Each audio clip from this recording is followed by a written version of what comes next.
play in any house after the embrace between Ollie and his granddad Lee, and they both join us now this morning. Good morning to both of you. Good morning. Thank you for joining us. First things first, Ollie. How does it feel having finally got to show the episode where you got the golden buzzer? It just so relieved after this. It's just amazing. Because you did it a while ago, so you've been having to keep it a secret, haven't you? Oh, yeah. How's that been? So hard.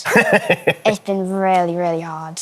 We were watching sat at home. You were watching in your house, and I was watching with my two boys. And my boy Milo is 9, and he plays the drums. And he said, whatever you do, when you meet Ollie tomorrow, you've got to tell him that I love his work and that I play the drums too. And I think maybe one day there could be a band in the making. It must have been so nerve-wracking, though. Oh, I mean, yeah, you're amazingly talented, but to go out in front of all of those people, what was going through your mind? It was just, I can't even explain it. I was so nervous when I went on. But then as soon as I hit that first chord, it was just all my worries went. You just piled into the guitar and yeah. Listen, and what about you, Lee? Because I think sometimes it's harder for the person who loves the person watching them do it than it is for the actual person themselves. It was quite emotional, really, and I was very nervous, but I knew the minute he hit that chord, it would explode. And that was it, wasn't it? Yeah. That was it, you know. Yeah, absolutely. So did you, first of all, get Ollie into playing the guitar? Yeah, well, I used to play when I was about 15, 16, Right. 17, and then we stopped playing for a while. And then Ollie said to me one day, he saw a guy playing in the street. Right. He said, I want to do that. I said, OK, Gran, I'll do that. I'll get a guitar and we'll do it. So you almost relearned at the same time. Yeah, it was quite funny. I picked it up quite quickly again, and we did 60s stuff, didn't we? Oh, yeah. A lot of 60s stuff, you know, because I'm locked in the 60s, unfortunately, Ben, you know, shadow stuff and that. So we did all that because that was quite straightforward. Yeah. And I didn't so much teach him as I just opened the door, and out it came. And how long was it then, Lee, before Ollie started overtaking your skill and ability? Oh, about 10 minutes. Well, we got him out playing live in about 2 years. Wow. So he got confidence, he could play live with the 60s stuff in about 2 years. And he was starting to pass me by then. And, yeah, he passed me at about 2.5 years. And he's like light years. Flying. So, Ollie, when was it you went, right, this 60 stuff's all right, Grandad, but I want to do some rock? Well, I heard this guy on my street, as Grandad said, and when Grandad picked up the guitar, I thought I started with this 60s stuff, and then I thought, what if I try that? I said to my mum, can I try rock? And she said, yeah. Absolutely. I love the fact you asked permission. What a polite young man. Mum, is it all right if I try some rock? So where was your entry-level rock? Do you remember what those first few rock tunes you learnt? It was like Highway to Hell and Smoke on the Water. Of course, classic. Classics. I love how you say he's very polite, but he's also taken over his mum's dining room. He's completely... You have, haven't you? Oh, yeah, definitely. What do you mean you've taken over your mum's dining room? There's tons of guitars in there, tons. Has it become a guitar emporium? Is that? I thought that was a guitar shop. That's your front room. That's it. Yeah. What? That's it. How many guitars have you got? Just over 20, I think. What? Why? It's just, I don't know, every different one has an individual sound. Of course. So you have a different guitar depending on what it is that you're playing? Yeah. That's incredible. So tell us, Ollie, now you go straight through to the semi-finals. What are you going to play there, do you think? Have you got any ideas I can't say exactly, and we have got ideas, but it's going to be bigger, better and louder. Amazing. Because that moment, though, Lee, when Amanda presses the golden buzzer was so... The look on your face as well. Oh, yeah. What was that like being stood at the side of the stage?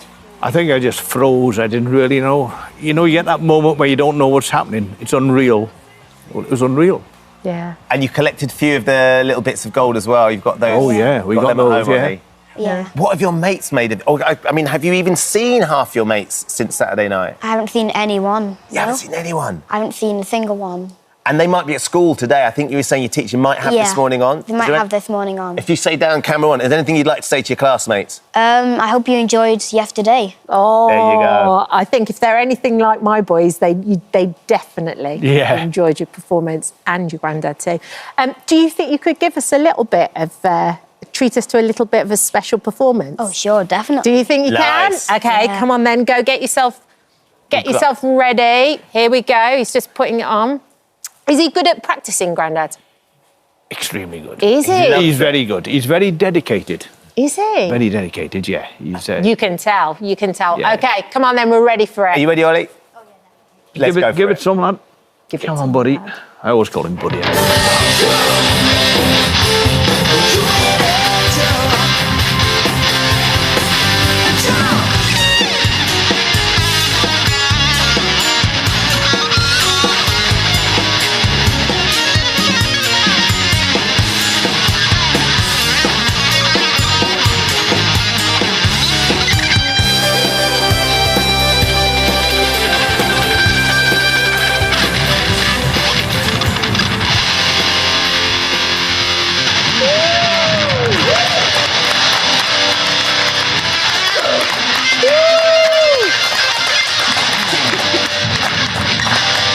Yeah, Ollie, that was absolute. I feel like we needed smoke machines and we needed like all different stuff going on. How many years till you take your guitar off, you finished a massive riff and you start smashing it? That's the thing, isn't it? That's the thing when you know you've really got into it. Thank you so much for coming and playing and meeting us, Ollie. We're thrilled that you've got through. We can't wait to see what that live semi-final is going to be. I doubt it's going to be epic, though. Yeah. And well done, Lee, to you and all the family as well, because I imagine that was an emotional roller coaster for everybody. Oh, yeah. So, Just the beginning of the adventure, I think. Yeah, Just it's the beginning, isn't it? It is. Yeah, it is. thank And you. also, there's quite a good football team in Wrexham as well. Have you done anything? There's a couple of Hollywood superstars that are involved. Oh, yeah. Have you played at Wrexham yet? No. A little bit of a half-time show at Should we Wrexham? put a call in, maybe? I have actually done one on the Wrexham Legends match, On the Wrexham Legends match. where they have played against firefighters. Right. And I played at half-time. Amazing. I think you could probably do one now for this season as well, no? I suspect so now. They'll be in touch. Just we'll the get in beginning. touch with Ryan and Rob. Definitely, we've got them on speed dial. Britain's Got Talent is taking a break this weekend for the Six Nations, so it will continue at 7 p.m. on Saturday, the 22nd of March on ITV1 and Thank ITV8. you for visiting our This Morning YouTube channel. We upload new content every day, so go ahead and hit that subscribe button so you don't miss out, and we'll see you in the morning. So new government data has revealed that £9 million was lost to rental scams across the country last year. One person that knows all too well how advanced these scams can be is 27-year-old Anna Gonzalez, who handed over £8,000 to rental fraudsters. Anna is here alongside Alice Beer with everything we need to know to try and stay safe in this increasingly desperate rental market. Good morning to both of you. Good morning. Anna, thank you so much for joining us to share your story as well. Just talk us through exactly what happened. Where were you when you started, you found yourself in the middle of this scam? What had happened? So I was sort of desperately looking for a property because our current property, the landlords had said that they needed to sell the flat. So that was sort of the circumstance for looking, and it was over the Christmas period. And you only had 2 months' notice, right? Exactly, 1 to 2 months' notice. Everything is sort of shut over Christmas anyway, so we turned to Open Rent, which is a platform I've used all throughout university as a student, and I felt that it could give us a bit of an edge to talk directly to the landlord. I found a couple of properties that had actually already been leased, and then this landlord reached out to me saying that he had another property coming up, and that's the one that we went to look at. And it was all looking very promising, wasn't it? Because, of course, you know that time is ticking. There aren't enough rental properties on the market for the number of people that need them. You knew Christmas was coming, and it was all looking quite positive. Yeah, I mean, coming out of the COVID period as well, people were signing for properties with far less information. You know, there was a kind of influx of taking videos and signing based on FaceTime, and we went to see this property. We met a man suited and booted at the property. There were about 4 or 5 other couples waiting to see it. It was in Did you actually see them waiting to see it as well? Yeah. So they were queuing up to see it? Yeah, and so that kind of added, I think, to the competition and the It adds pressure. panic. Absolutely. So we got shown around the property. It was perfect. It was slightly out of the way, but it was in a great location. And we just thought, you've got to snap it up while you're there. And as you say, Anna, you'd used Open Rent before previously as a student. Yep. Did anything at any point shout, this seems too good to be true, this feels like a fraud? No, unfortunately. And, I even went as far as comparing the contract that we were sent side by side. I mean, there was a fake website. There were obviously multiple people involved, somebody arranging the viewing. And I think what struck me is that I think you usually think that these are quite faceless, impersonal things, but I'd built so much rapport with this person. I'd had multiple phone calls. I'd met people, his associates on the phone and that kind of thing. So that just... I didn't. Yeah, absolutely. And so what you decided to do, obviously, because there were 5 other people in line and you knew you were desperate and you were working under a time crunch, you decided to try and give yourself the edge by saying to the estate agent, look, can we give you some rent up front? If we can jump to the front of the queue, would that work? Yeah. And so you ended up parting ways with 8,100? Yeah, exactly. It was actually my colleagues who mentioned, I paid up rent up front to give me the edge. It was the only way that I could secure a flat. I get it. It wasn't something that I'd tried before, but at the moment, the rent, people are offering more monthly rent, which over a long period of time is such an extortionate amount more. Yeah. So I thought, I spoke to the landlord and I said, would this help you? Would this kind of sweeten the deal? Yeah. And he said, yeah, that would be fine. I'll take it off the market. So you send over £8,100, still completely believing that the flat's yours, probably quite excited. You've secured the flat. Really Totally. excited. Flat you like, Yeah. in time for Christmas. Yeah. When did you start thinking that things weren't quite as they seemed? Not until the move-in date. So everything happened quite fast, which to me didn't kick up any worry because I was dealing directly with the landlord, and as far as I knew, it was a vacant property. Yeah. The day that we moved in, I'd already started to transfer my bills over, set up, try and get ahead of the game. It was early January, the move-in date, and it got to sort of 5 o'clock on the Friday, and I hadn't heard back, but we'd been speaking in the morning. It got to sort of 6 o'clock, 7 o'clock, and I thought, this doesn't really feel right. And I worried because the landlord had told me that he lived outside of London, and I thought, oh my goodness, what if something's happened to him? Yeah. So I went over to the property. I got in an Uber. I rang the bell to let someone let me in. And I knocked on the door, and somebody answered the door, and it was an Australian guy who had the property for 4 days until the Monday. And what did he say? He said, this is my Airbnb. This is my Airbnb. I'm staying here. I don't really know what you're talking about. I'm really sorry that this has happened. Gosh, the panic at that point must have been terrifying. It was, you spiral at that moment because you can't even connect any dots. And it's also, housing is kind of your safety, and it's sort of a basic need, isn't it? So it was, and also the logistics of having a moving van the next day, and it all just happened very fast. You'd borrowed the money from your family too, exactly. and then all of a sudden you've suddenly got a giant gaping hole where you'd need to find somewhere else as well. Yeah, and I think the money doesn't even come into it at that point. It's such an emotional shock. Yeah. And so I don't think it took me a few days to even address that part. So what did you do next? Was there any way of trying to retrieve the cash? Because you'd also got a video of the man who is posing as an estate agent. Yeah, I called the police immediately, actually, before I'd even left the property. They sort of deferred me to action fraud, but obviously it was 7 p.m. on a Friday, and action fraud closes over the weekend. So no fraud on the weekends. No, exactly. So I then went back into my local branch near my family home and sort of refused to leave until someone expedited the case. Yep. And then HSBC thankfully had the team, and they sent me a link, and I was able to upload about 40 documents worth of evidence, screenshots and things for them to review. And I was very lucky that they had a contingency that allowed us to get the money back. So you got your money back. Goodness. But was anything taken forward by action fraud? Has anybody been held responsible for what they did to you? No, currently no. So they could still be doing exactly this to other people? I don't doubt it, yeah. Gosh, Anna, I'm so sorry. Thank you for sharing your story. Yeah, I can't. thank you. It's one of those things, Alice, isn't it, that your jaw drops because it sounds like Anna did everything she possibly could to be sure that this was a legit Absolutely, property. absolutely. And we sort of almost waved it away as put it in the category of scam. This is a massive, sophisticated, brazen fraud. This is a crime, and the fact that there's been nothing followed up afterwards is really awful. You say that there was £9 million lost to rental scams last year, rental fraud last year. I think that's a huge sort of underestimate. I mean, it was much, much more than that. There's so much unreported crime. There were 5,000 cases, we know, at least. And sadly, Anna's age bracket is a bracket that take up probably half of the number of rental fraud cases. Not because they're young and naive. I mean, in fact, they're the opposite. Yes, much savvy, more sophisticated and savvy than than I am, certainly in my age group. And I wouldn't probably have thought, many people wouldn't have thought to do the checks that Anna did. But because there's this desperate gap in the housing market, there is one property for every 12 tenants looking. Wow. There's anxiety, there's desperation, and where there's anxiety, where there's desperation, that's where the fraudsters go, because that's where they know the money will be handed over sort of in anticipation quickly, and probably loops will be missed.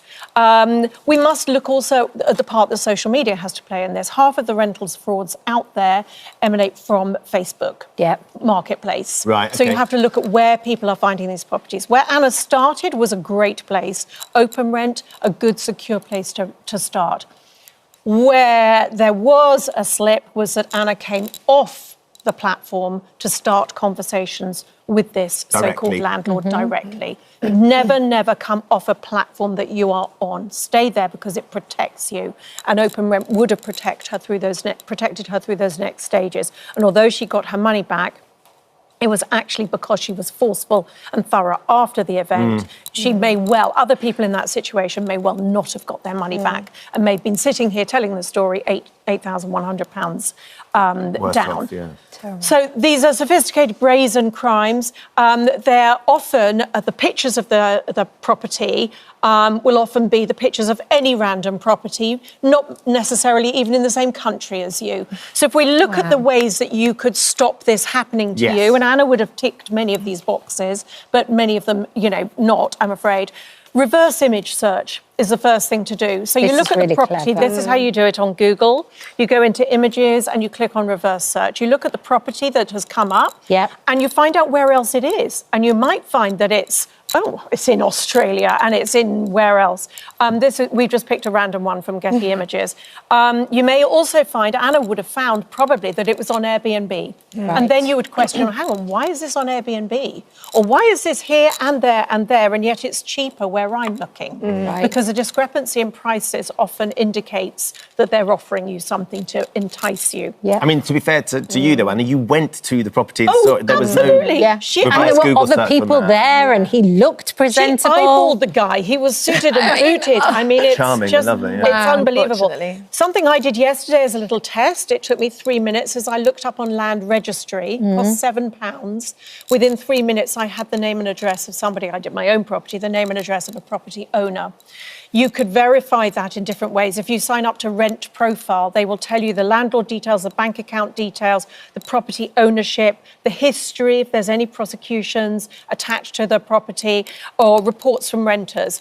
Look at paying with a credit or debit card if you possibly can. Stay on the platform. Ask for utility bills. Any landlord would have to have safety certificates in their name. If you'd asked to see them and check them against the bank account, then that would have exposed him. Also verifying with the bank, is this account verified? Is this person legitimate? And that helped Anna. That one phone call to the bank helped Anna get her money back. But, you cannot be too careful. How are things now? Did you eventually find a lovely home? Yes, thankfully. All settled. All settled, and you feel wiser for it. Absolutely. All my friends know. Yeah. Can I just say that Action Fraud, who Anna contacted, they are the people that you have to let them know when you're scammed. That's the City of London Police. They told us, we understand that people who report to Action Fraud may be disappointed if their case does not result in a criminal conviction, and too often it doesn't. However, there are a number of key outcomes which put victims first, including helping victims reclaim stolen money and providing further practical and emotional support. I think, basically, they are overwhelmed. Of course. Facebook also say they're continually investing in protections against fraud on their platforms and work closely with law enforcement. They continue to work closely with Stop Scams UK to help identify scams at the source. I wonder, Alice, because they said to you there wasn't enough evidence to go forward, didn't they? Action Fraud. They came back to me following a more thorough investigation, a couple of years later, but didn't actually find anything more than I knew 2 years before. So they more or less said that they didn't think that they would apprehend the suspects just from what they knew. What you had phone numbers, you had 40 bits of evidence, you had email addresses. I don't know what more evidence you can give. I think they're overwhelmed. Yes, Simple as that. Well, look, thank you for sharing your story. Hopefully it's going to help somebody out there this morning. Alice, thanks for all those tips. Hello. Thank you for visiting our This Morning YouTube channel. We upload tons of new content every single day. So hit the subscribe button, like all the videos, and don't miss out. We'll see you in the morning. You don't need to watch anything else today. That's it. That's all you need. It is, of course, 8-year-old Florrie Barkey joins us alongside her parents Stacey and Andy. Hey, you three. Welcome back. That was like watching your greatest hits, wasn't it? It was fantastic, Florrie. It's brilliant. You absolutely love it, don't you? Seeing yourself on your TikToks and things like that, don't you? Do you enjoy actually making those TikToks, Florrie? Daddy likes being the director.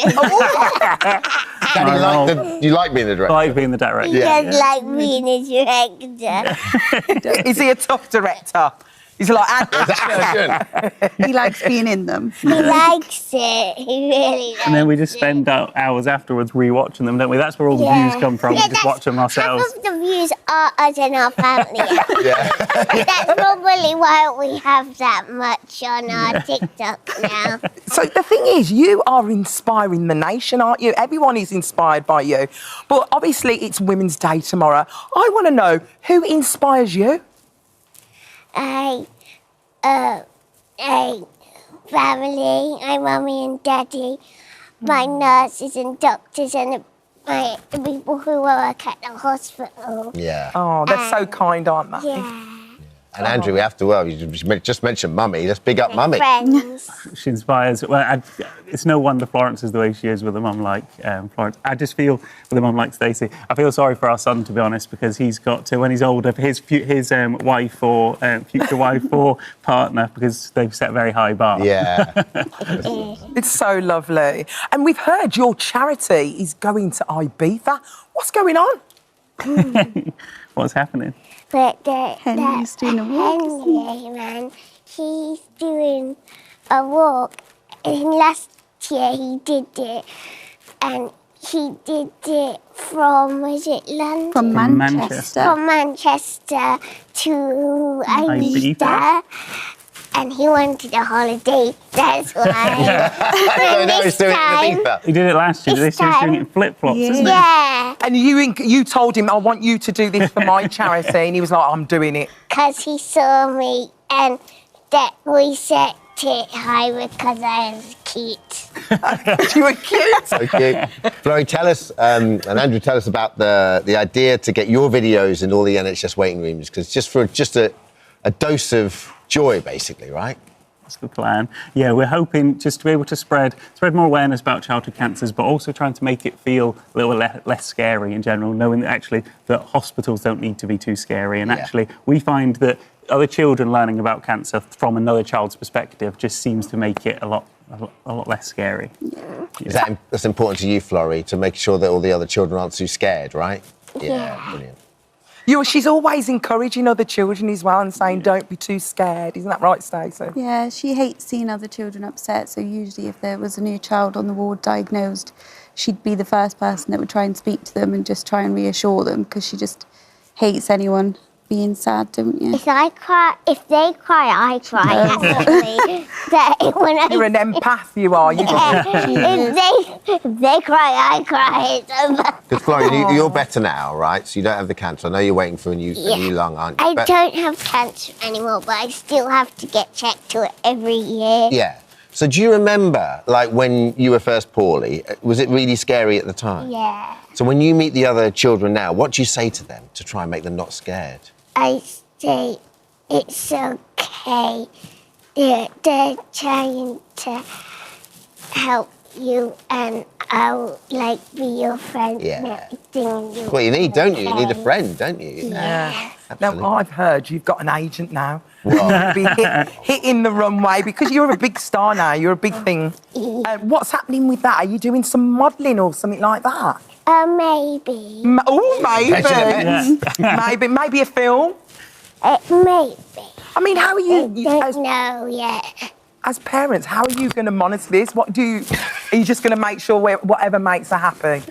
Yeah, I think obviously her health is our number one priority, but obviously we want her to be able to make memories that she wants to do, and anything that makes her happy within reason, we'll try and facilitate it. Yeah. But yeah, ultimately her health is priority, but she's not going to Hollywood. she can't travel there anyway right now, so no.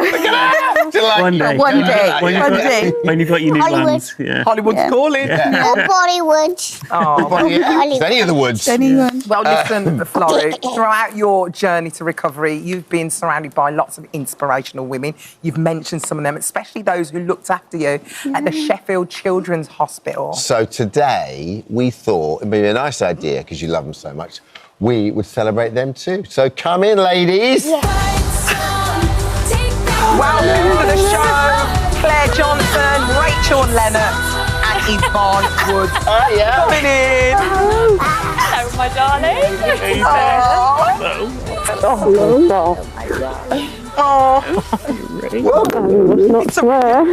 my little darling. Oh, it's really fun. Come and sit yourselves Come and sit down. down. Where's Claire? I'll shuffle down. Where's Claire? Hi, Claire. Hello, Thanks Claire. for coming. Nice to meet you. She's our play therapist. Yeah, Claire, tell us about your role. What does play therapist mean? So I come in and keep Florrie busy when she's with us, lots of fun and activities, but we also support Florrie when she's obviously got to have procedures done, go through them in a child-friendly way using the resources that we have and distract her through those things. It sounds like she's giving advice to other kids as well now. I mean, that's the thing about Florrie. Although she goes through what she goes, she's always caring for the other children. She'll make them pictures and cards and other things. That's pure. That's so inspirational. That, yeah, she always supports everyone else as well, don't you?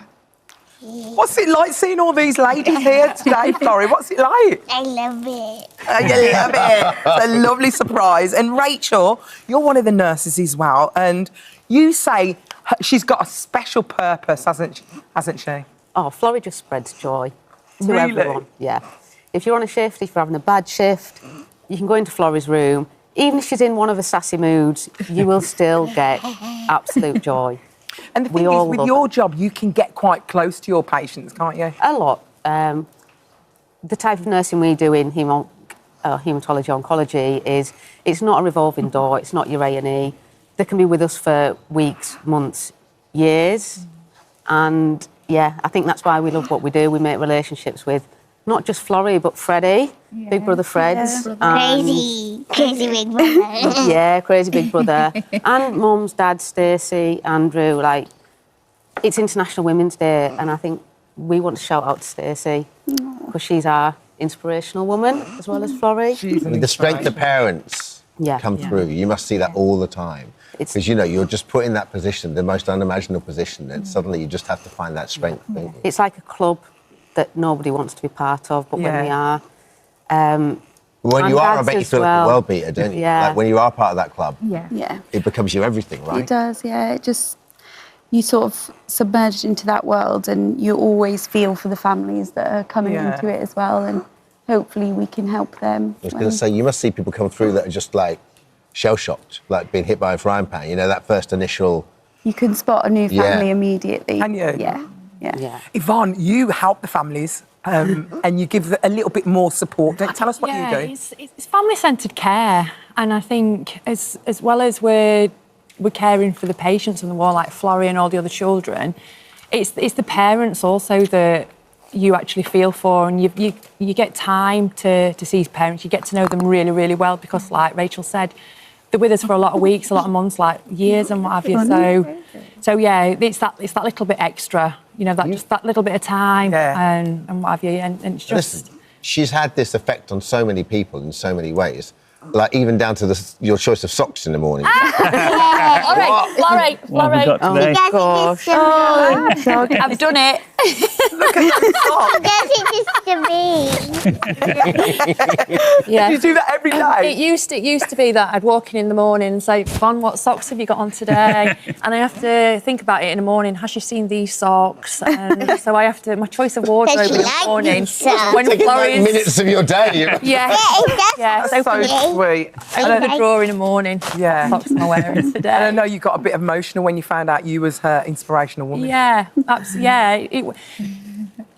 sat at the kitchen table and cried a little bit. Yeah, and it's to make that difference to somebody's life, and she's made such a difference to everybody's life. You just see her on TikTok, on everywhere.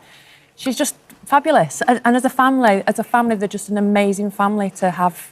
Well, people are To getting know. in touch. People You know are what I getting mean? in It's- touch. You affect everybody, Yeah. Florrie. Sue says, I would like to nominate that beautiful little girl, Florrie Bark, as my inspirational woman. What a beautiful little soul she is.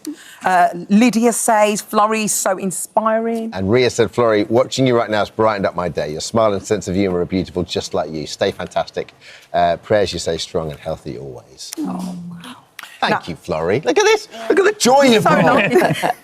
And I'm so glad you got to meet him. Yeah. It's been me, Ben, Kat. Yeah. No, you've missed Joel, out. I think, Now yeah. you've got the joy. Now I know. You've got the joy. Well, listen, we couldn't let you go home empty-handed. Claire, Rachel and Yvonne, when you're able to take a break, our friends over at Champneys are gifting you a bit of a spa break. We've got some vouchers for you enjoy. We're going to basically get you pampered. Yeah. Yeah. You guys. Nice. We're going to go all together. Are you coming? as well? She's invited us out. Watch Champneys turn her down. Of course I'm Coming. coming with you.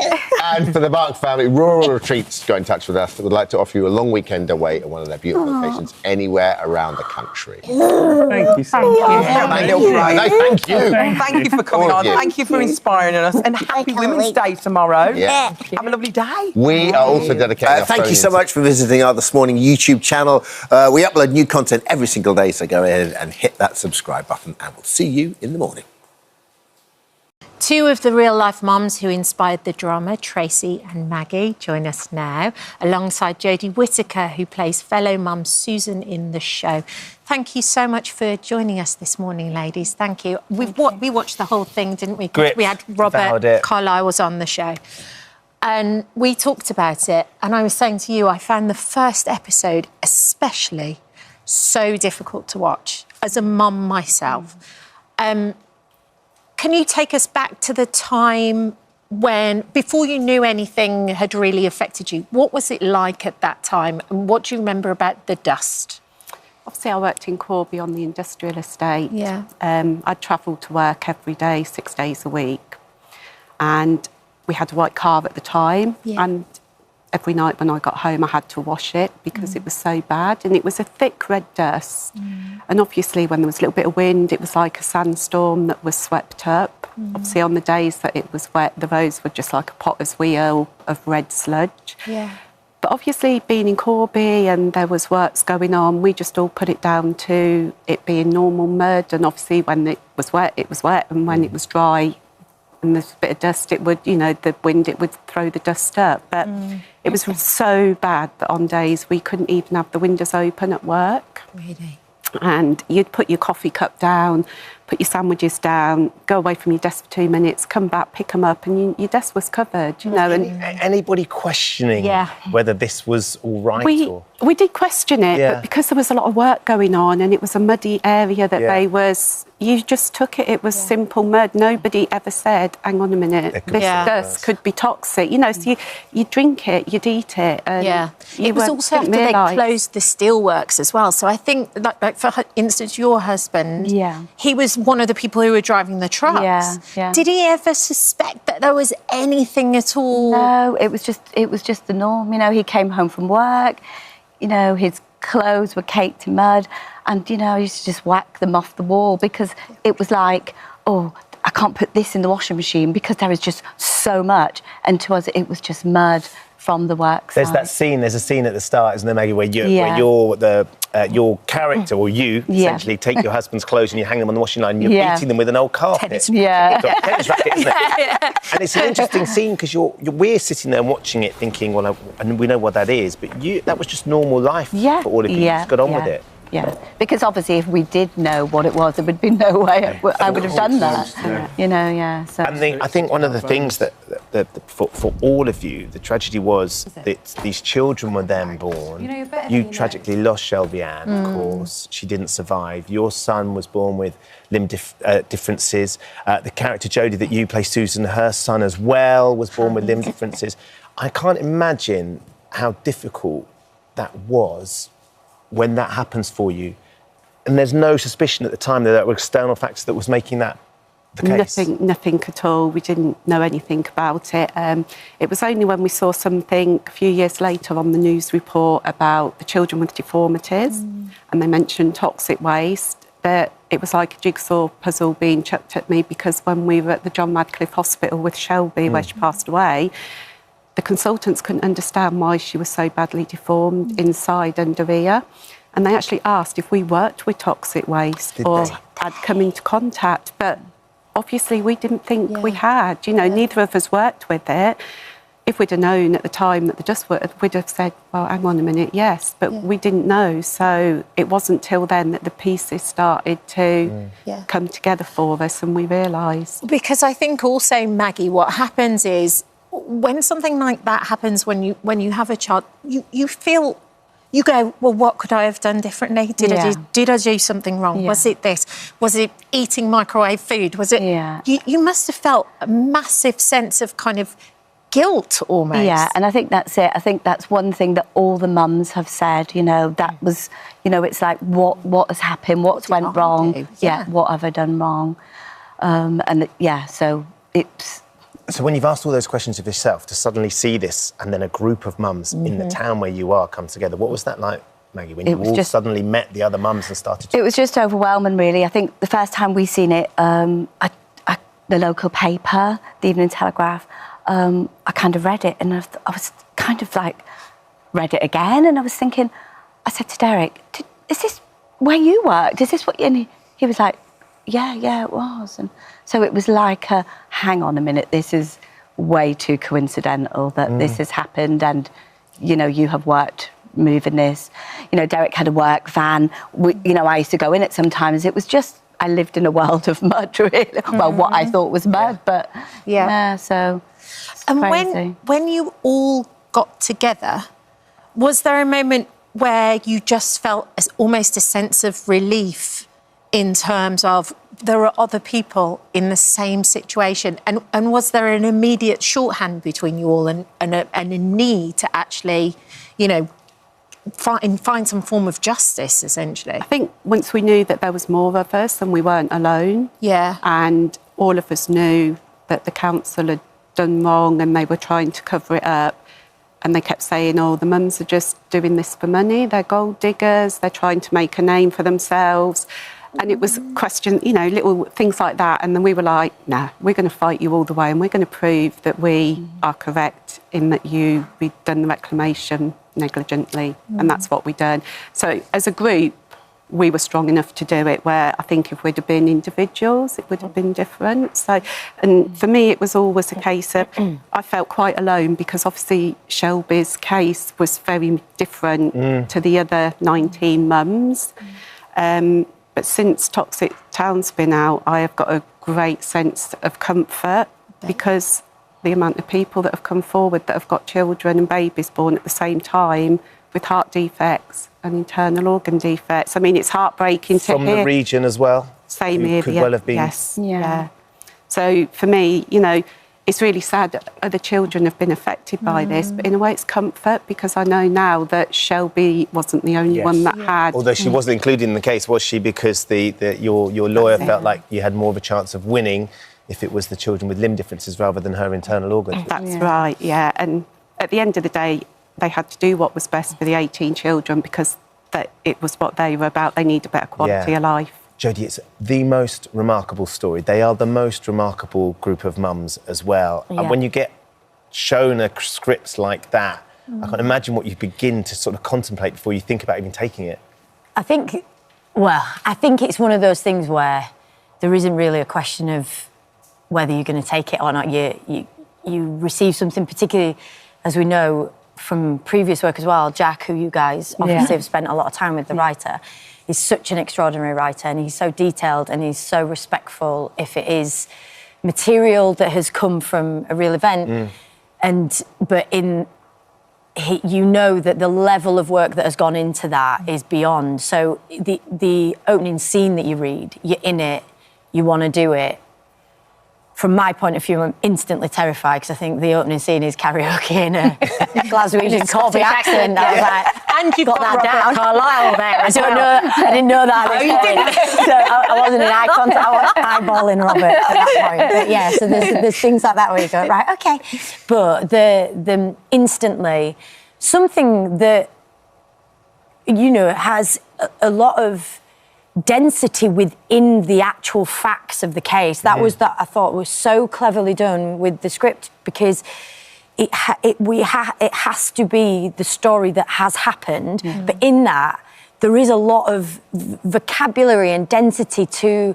It's an incredibly cerebral part of the story when you are everyone's trying to work out why this has happened, but to make that rather than having, I would say, the most important part of it, which is the mums, be the outside of that. They are the beating heart of the story, and it's from their perspective. And I think that is the thing that is so important about this, is that it's from the point of view of the families. It's why it's so compelling, isn't it? Yeah, and actually the character that you play, Susan, is the real protagonist. I mean, when you say the beating heart, she really is. And she's kind of, she doesn't move in those circles. She doesn't move in, in the world of law. But somehow she kind of rallies everybody. Yeah, and I think gets everybody together. I think this is the thing that's really brilliant, is that everybody, and having chatted to Susan as well, I feel like I can say this without her being here, that she feels as if this is a representation of you guys, in so much as it's not. These characters haven't been diluted, and what I loved about playing Susan was that there is a lioness with, and absolutely representative of you guys as well, is that you've got your cubs in your teeth, and no matter how much someone is trying to keep you in a cage, you're like pushing out of it. And I thought it was just so powerful that it didn't mean changing your personality to conform, because it's not only what your guilt is, and I'm only saying this from the actor's point of view, but there was, the suggestion that your behaviour in pregnancy or your lifestyle choices have done this. Yes. And even at the last second of, after years and years and people coming together, still to be the people potentially suggestion of blame is horrific. Especially in those court scenes where they're trying to chip away. Yeah. They're trying to chip away at that confidence. Yeah. The sense of responsibility, though, must have been huge for you and for the rest of the cast. Yeah, I think for the cast, and I think we've all seen as well, we were shooting, I think, or maybe I can't think timing-wise, but we know what powerful television can do. Last year it was such a huge event. So in that, you want to know that if you are representing a real life case, that everybody feels represented. And I think Mr. Bates in the post office, I think you're talking about. Yeah, of course, the impact of social dramas. Of social drama, but that has a life beyond its event. And I think that what was so wonderful for us, because us guys met on set towards the end of filming, and it was like a very, it was a big deal, and it had been long. We were waiting for this day, and we knew the date and everything. And it was on a day that I knew I spoke as well, so I was absolutely terrified that Susan was going to listen, and she didn't strike me as someone that'd keep her opinion inside. But I think it was very emotional for all of us. Yeah. It was, and that photo is beautiful because it is like we are all stood together and we are side by side together, and we've played pretend, but you know they lived it. Yeah, you guys lived it. Yeah. Maggie, I wonder what you feel. I mean, it's interesting listening to Tracy say that actually people have contacted us since the draft's come out. Yeah. The impact of Toxic Town and what that might lead to. Wow. You know, we've all been blown away with messages of support and also, though, messages from people who are concerned that they may have been, you know, affected in, you know, different ways. And so that's another thing that we think is really important, to kind of try and support those people and to, you know, kind of direct them as best we can. You know, I think there is a few journalists looking into, you know, they're trying to kind of find numbers and just see if there is another kind of cluster. And because that's really important to us. And I think mentioning all the other mums as well that were in the story, because obviously they're not all in the drama, but they are at the heart of this as well. And, you know. Yeah. Well, that's one thing the drama is definitely full of, is heart. It's just extraordinary. You are extraordinary. Brilliant. Did Susan feel like you did her karaoke justice, though? Have you That was her favourite bit, she said. Her favourite bit. And her fighting as well. That and the punch up. Yeah, the punch up. It's an extraordinary drama. It's gripping. The first one is so heartbreaking, and then watching the strength that you all have to fight and get that justice. Can't imagine what that day was like when you won the case as well. Thank you for coming in and sharing your story. Jodie, it's amazing. Thank you as well. Thank you. Toxic Town is on Netflix. We can't recommend it enough. No, it's absolutely brilliant. Thank you for visiting our This Morning YouTube channel. We upload new content every day, so go ahead and hit that subscribe button so you don't miss out, and we'll see you in the morning.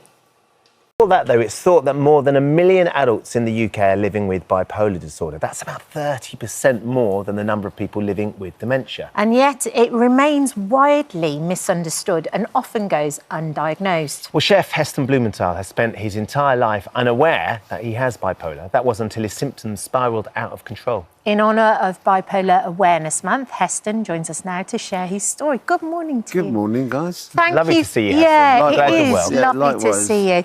And you really want to take the stigma away from this and really draw awareness to it as well, because you weren't diagnosed. You spent most of your life just thinking you had ADHD. Yeah, it was about 13, 14 months ago when I ended up being sectioned. And then I got the diagnosis. I had no idea. I mean, I was diagnosed with ADHD in 2017. Okay. So there's quite a big crossover between ADHD and bipolar. Similar symptoms. Similar symptoms, yes. And so I really didn't think about it until you have these sort of manic highs and then drop into these lows. And when you're on the manic highs, you think, you get this sense of, I don't know, grandiosity. You think, I'm Superman, I want to save the world and everything's beautiful and ideas just pouring out. And then something happens and it's a bit like an overactive child that's really having a great time, and then someone moves something and then they have a mini tantrum. Yeah. And then you can go into this sort of, let's say, darker moments. And I think that I was so consumed when I was on the manic highs. Yeah. I didn't really think about it that much. And someone asked me, now, it was the best thing that could happen, being sectioned. My wife had me sectioned. It was very brave of her, though. And I imagine awful for all of you at the same time. Yeah, she didn't know if I'd blame her so much that there was resentment built up, but it saved my life. The best thing that could have happened to me. So I spent 2 months in there, then off on medications that are continually being tweaked. And I can look back and think, blimey, with those highs and those lows, now I'm definitely in the process of stabilising. Yeah.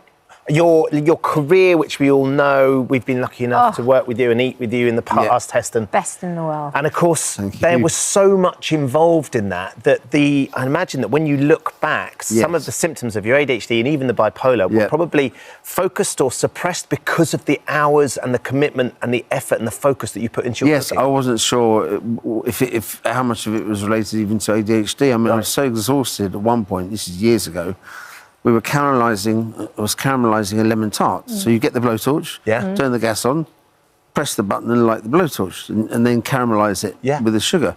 So I turned the gas on, I walked to the hot tap, and I remember thinking, I can't possibly light a blowtorch with cold water. It was like something out of Alice in Wonderland. Wow. But I was that tired, it was sort of delirious. But I don't know if that's because the drive of the cooking, being immersed in that and that imagination and creativity. Yeah. Because you were working 120 hours a week. Yes. And sleeping 20. 20, yes. I don't know how I did it. Yeah. And, you know, there's a lot of talk about what happens to your imagination and creativity. I can say now, so after the period of coming out of hospital, I was a bit zombified with the medication. Because they have to get the balance, right? To get the balance. There's bit by bit, then returning to you still have highs and lows, but they're nothing like they are before. And the imagination is still there, which is fantastic. I'm back at the Duck now. Are you? Yeah. So you're back creating, you're back part of the team, you're back coming up with ideas? Yes. Which must be really, really relieving, a relief and satisfaction. Oh, yeah. Completely.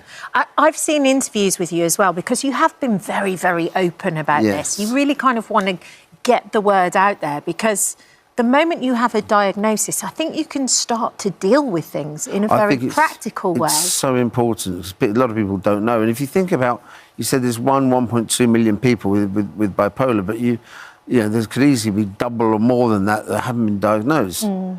But we've got to remember the people the loved ones. If someone's got the diagnosis or not, but they're bipolar, they're close friends that care about them. It can be really damaging for them. Yeah. Heston, what happened that meant that suddenly things started unravelling and these manic episodes became more prevalent? Had you stepped away from as much cooking, so you had a bit more time on your hands? Yes, that's one really good point.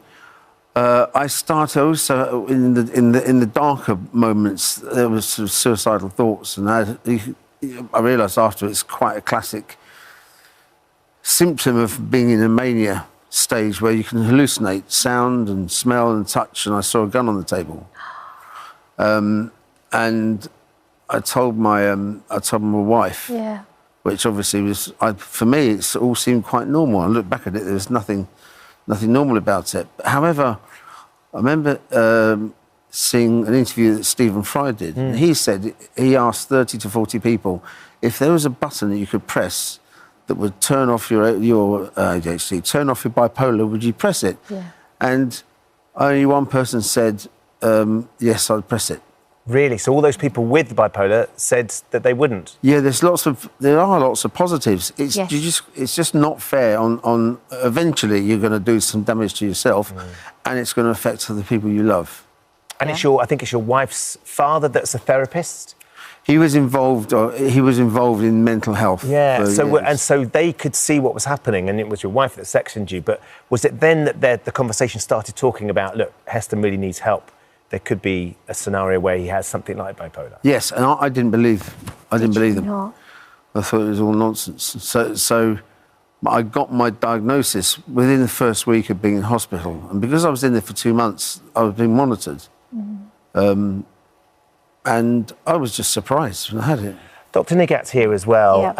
And Dr. Nigat, hearing Heston talk, and he's so open and honest about it, which shows an awful lot of courage, but the importance of sharing. What is interesting is getting that diagnosis of bipolar, how important it was to him, but also how difficult it is for people to get the diagnosis. Why is that? And it's an ongoing problem at the moment. In 2023, the NICE guidelines were updated, but actually what we don't have still yet is a national register or a quality outcome framework, or QOF, that GPs then can follow up patients and look at the assessment and then referral systems and the outcomes of that. It takes 9.5 years for a patient to get diagnosed with bipolar. And so when we don't have a meaningful way of getting those assessments done, patients can be within the system waiting for that diagnosis, and we pick them up at crisis, as we did with Heston. And the other reason why it's so difficult to diagnose is because there's actually 3 different types of bipolar disorders, and you get type 1, where you can have depression, you can have hypomania or mania. Type 2, which you can get long periods of depression and long periods of hypomania. And actually, it depends where we pick you up on that phase, because it could be just diagnosed as a depressive disorder on our letters. And then the other thing it could be cyclothymia, which means you can get long periods of depression or just be in hypomania, and that can last up to 2 years at a time. So essentially, the diagnosis of bipolar is made by looking through the notes, as they did with Heston, once they followed up his pattern of behaviour. And it's a histrionic, it's looking back over his life and going, oh, actually, we need to consider this as a diagnosis. So, Nigat, if those symptoms are resonating with anybody, what should they do? What should the next steps be? The first thing is that I would say keep a symptom diary, have a look in your family if there is other family members that could have the condition. Your family will also give you a really good collateral history as well. There is a screening tool which is backed up by the NHS and also the Bipolar UK charity as well, which actually I'm just going to very quickly check the name of, which is a mood disorder questionnaire. Now, I don't say that people should self-diagnose. That's always really difficult, because once you start putting labels on yourself, it can be really hard. It can be stagnating in how we can actually look at a diagnosis. But that mood questionnaire could actually give you some insight into where you are and how your symptoms are affecting your lifestyle, your work, your relationships. And then also, I always say this to my patients, so you have something in your pocket on a daily basis, which is your mobile phone. So I know it's really awkward and it can be difficult, but record those moments of hypomania or those moments of severe low mood, because when you come and see us, we have now what's known as a single point of access in the NHS. We have what's known as the Accurate system. So you can send me your video or send me your photograph as your GP, and we can attach that to the referral, because the referral system to secondary care, like our psychiatry colleagues, is all based on who needs the most immediate help and etc. So that can be really helpful.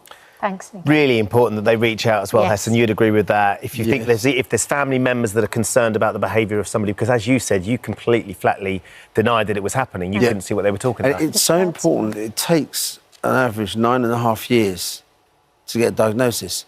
When you bear in mind that the levels of suicide, well, especially when you cross over with ADHD, they go up, I don't know, tenfold or something like that. So 9 years is an awful long time for people to suffer suicidal thoughts and depression. It's a very sort of tricky disease. And it's also not something to be frightened of, too. Sorry, I just said disease. It's not a disease. Yeah. it's a condition. And don't be frightened of it. No, because actually it's one of the things that absolutely makes you who you are. Yes. And the level of creativity and passion that you have about making Magic, what you do. the skill. The Magic. Willy Wonka. Yeah.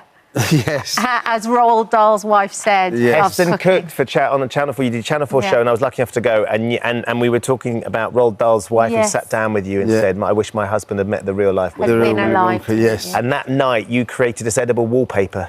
Yeah, we stuck it on with apple pectin. That's right. And then flocked the wallpaper. There was a sausage. Yes, there was sausage flavour. Some fruit. Cheese and pineapple. Cheese and pineapple. And then you had these. The flocking was in the shape of the food. So the pattern, and we were all there licking the walls, just thinking this is. It was one of the most wonderful meals I have ever eaten and I will ever eat, Heston. Thank you so much. And it's lovely to hear you're back in the kitchen. Yeah. You feel like that creativity's there. Yes. You're still very busy and enjoying that part of your life. Yeah, thankfully. Brilliant. Yeah, we're thankful too. Thank you for coming this morning. A pleasure, thank you. Thank you very much. So look, if you would like to know more about bipolar disorder, then the information and the helpline are all available on Thank you for visiting our This Morning YouTube channel. We upload new content every day, so go ahead and hit that subscribe button so you don't miss out, and we'll see you in the morning. Louise Woodfield sat down to watch an episode of First Dates. She was expecting to see more hopeful Singertons try and find love. What she wasn't expecting was to find a long-lost sister. One of the diners, Katie Kumar, caught Louise's attention after telling her date that she was adopted. And as her familiar story unfolded, she found herself asking, could this be my sister? Well, Katie and Louise join us now to share their story. Good morning to both of you. Good morning. And the reality is, Louise, I don't want to give it away, but she was your sister. Yeah. It is the most miraculous, serendipitous coincidence, chance, whatever you want to put it. It's crazy. Lovely. Thank you. Lovely. But just explain a little bit, Louise. Are you a big fan of first dates? No, it's crazy as well because I literally never watch TV, like, unless it's like a film on Netflix or whatever. Yeah. So just happened by chance.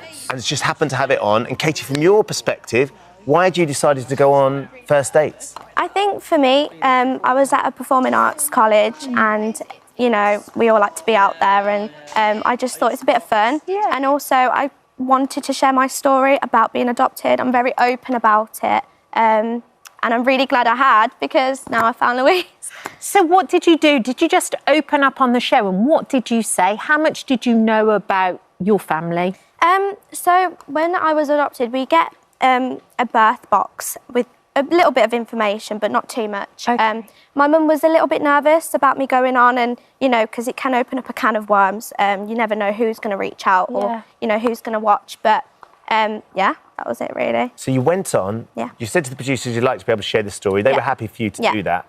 And were you sharing it in the hope that maybe you might find your sister, or were you just sharing it because you thought, look, it's interesting content and I want to share it with the young lad that I was on a date with? A little bit of both. And also, you know, I feel like first dates, as we all know, it's a loving, kind show. Yes, they look after you and I felt safe to do so. Yeah. And I feel like I'm really happy that I have because on our recent post, people have shared their story and I feel like it's a little community and, you know, a safe space for everyone to share. This is since the two of you have shared what happened, because a few years ago.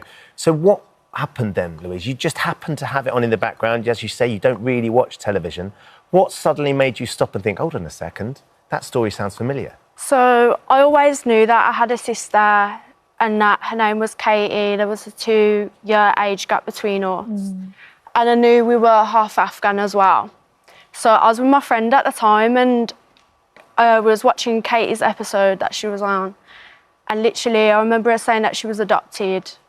Her name was Katie, her age, and that she was from Birmingham as well. Yeah. I literally remember turning around to my friend at the time and I said, I'm going to sound crazy, but I think that's my sister. And I think she like laughed at me.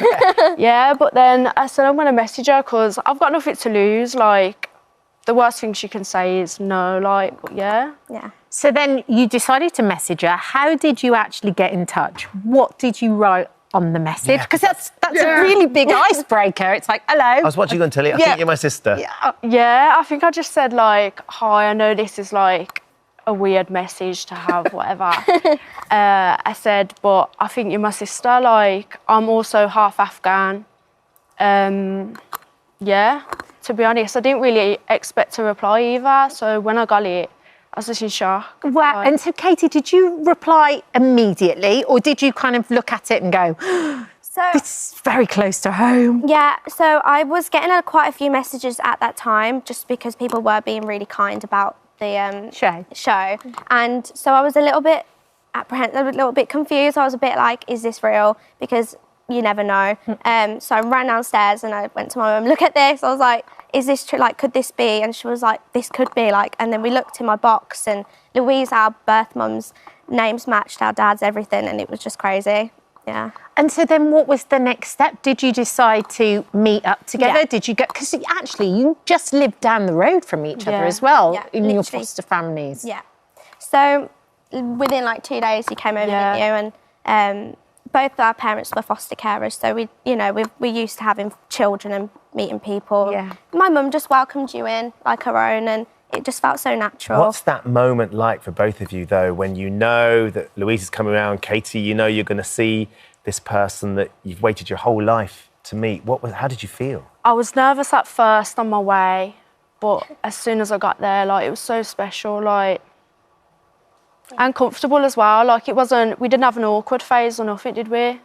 No, and I think for me, I was more excited to see somebody that would look like me a little bit. Do you know, I was like, you know, it was a little bit weird at first, not in a bad way at all, but I just felt like it was really cool. Did you find yourself staring at each other, just looking at each other's eyes, looking at each other's features? Yeah, that's what I was so fascinated by it all. It was crazy. Yeah. And so now what's your relationship like? Because I'm guessing that you're all of a sudden like, I want to catch up with all those years that we've missed out on. And I think being sisters as well, you would have been so close too.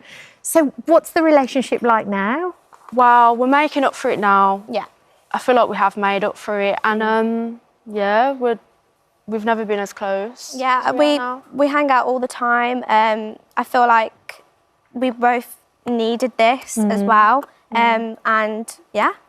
It's amazing because actually this was a few years ago, wasn't it? And it was only recently that the two of you decided to share the story on TikTok. Yeah. And it's all blown up since. How are you dealing with the attention and everyone suddenly needing to know about this extraordinary coincidence, this family reunion? I don't think we expected to get the reaction that we got. Definitely not. I mean, overnight it just kept growing and growing and growing. But at the same time, I really am glad that I shared it because more people have commented how they want to find their siblings or have found, and it's just really nice to see. Yeah, I think it gives interesting. And it gives other people hope as well. And you know, in the strangest circumstances, these crazy things can happen. Do you have any other siblings as well? We do. We have 3 older. We only have a small amount of information in our birth books, but yeah. Would you like to meet them? Is there ambition to do that, or are you just happy connecting with each other? If I reach out, I think And do you know much about your birth mum? Yes, not too much. We've got a little bit of a description, but yeah, not too much really. No. It sounds so lovely seeing the two of you together. I mean, before we came on, you're all connected as well because you're all Brummie. Yeah. You think your head teacher might be a relation of yours? Oh, like a cousin that was mine, and then she lives just down the road from where we used to live. It's crazy. It is crazy. So what are your plans for the future? What are you planning to do together? Are you going to go off and have like amazing adventures and stuff? Yes, I think at the time when Louise reached out, I was only 17. So now I'm a bit older and we can do more fun things together, travel and make up all for them years. Yeah, you got to do it. You've got to go on adventures now together. Well, it's great to see you this morning. It really is. And congratulations on finding each other. Thank you. Yeah, keep sharing those adventures. Yeah. We'll love it. Absolutely. Thank you for visiting our This Morning YouTube channel. We upload new content every day. So go ahead and hit that subscribe button so you don't miss out. And we'll see you in the morning. Well, as Alison shares her story in the new ITV documentary, The Undercover Police Scandal, Love and Lies Exposed, she joins us now in the studio. Alison, thank you for coming in. Pleasure. It is a truly gripping and extraordinary documentary. We've watched it, and from start to finish, jaws on the floor, trying to comprehend what it is that you and these other women have been through. Let's just go back, though, to that time when you first met him, you first met Mark, and what was going on in your life and how he came to be a part of it. I was a school teacher, English and Media Studies teacher, which is how I came to have that much video footage, had a video camera. I was a member of a campaigning group in Hackney. We were campaigning about anti-racism, anti-fascism, sort of things you're supposed to be against. And one day he turned up at a meeting accompanied by somebody who'd met him at a demonstration, and he said he was interested in what we were doing. Did you think at any point, Alison, that the things that you were campaigning against were so out there that you needed undercover police, like were the things that you were doing would be against the law or the sort of thing that would gain that sort of attention from the police? If you're political and you're involved in political activity, particularly on the left, most people kind of thought there were undercover police at demonstrations, maybe even at public meetings, monitoring, keeping an eye. No one expected that they were going to be in your bed and having short-term sexual, intimate relationships. So, no, I don't think anyone thought that. And this was the thing. I mean, this was a proper, long-term, legitimate relationship. I mean, you fell kind of head over heels for him. He moved into your house. Tell me about that. Yeah, we were together for 5 years. Yeah. He was completely integrated into my life and my family. And what you see, again, from those videos, he was one of the family. It was we were planning to have children, and upsetting and distressing though that story is for me on a personal level, and was certainly when I first found out, I'm not the only one. You know, what we know is that there are more than 60 women to whom this has happened, probably more. And it wasn't, you know, the police tried to tell us at the beginning that this was a rogue officer. And what we can see really clearly now is that this was systemic. So when did it start to unravel then? When did you start to get suspicious? Not until after he left. You know, they're professional liars. They're trained, they're funded by taxpayers. We pay for this work. They have proper false passports, false national insurance numbers. You found a credit card, though, in the coat, didn't you? But he somehow managed to just explain that away. What happened? Yeah, he went out one morning to get breakfast, and I thought there was something he was keeping from me. I didn't think it was this, but I thought that he maybe was involved in a group that I wasn't involved in, and I didn't know. And I looked for it. Doesn't reflect that well, but I looked in his jacket that he left behind, and I found a bank card. And it was in a different name. It was in the name of M. Jenner. And when he came back, I was like, what is this? And he said, I bought it off a bloke in a pub. It was stolen. I'm an idiot. I shouldn't have done it. And like, I was a teacher. What do I know about buying stolen credit cards off men in pubs? I really know nothing. Yeah. So he said, I'm an idiot. Please never tell anyone. Please, I'm going to cut. I then cut it up. And that was it. And I didn't think about it again until after he left. And when he left, with a note on the table, it was like, that's not how you leave a 5-year relationship, not in my world. No. So I need to make sense of that. And to do that, I need to speak to people who knew him.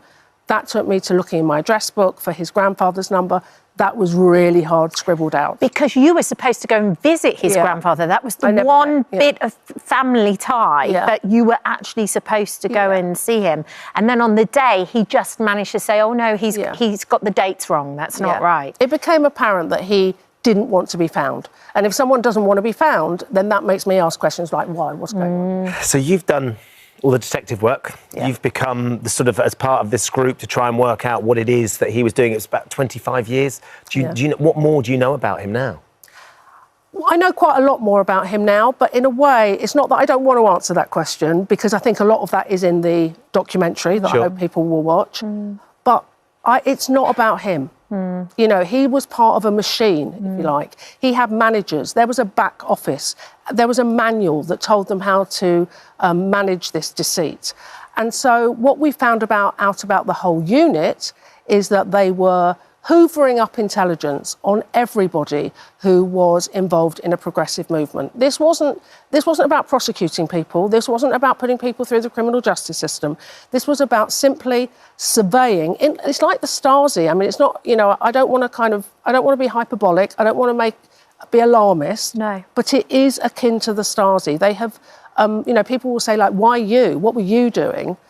And actually, it's like, they were doing it to everybody. They were anyone who was, if you're in CND, if you're in the anti-apartheid movement, if you're in the Socialist Workers' Party, which, you know, is a left-wing group, but they're like a placard. Yeah. They make placards for demonstrations. And it basically happened to all these different women. You think there's around 60 women. Yeah.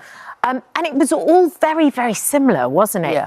There was always a chap who had a van who could go to the movements. They always left with a letter that's been written. But you were quite lucky in the fact that your life moved on and you moved forward and your circumstances changed. But there are other women that actually never went on to have children and their lives were really turned upside down and ruined. Yeah, and I think sometimes, you know, there have been women who have had children with undercover police officers, and people are rightly horrified by that.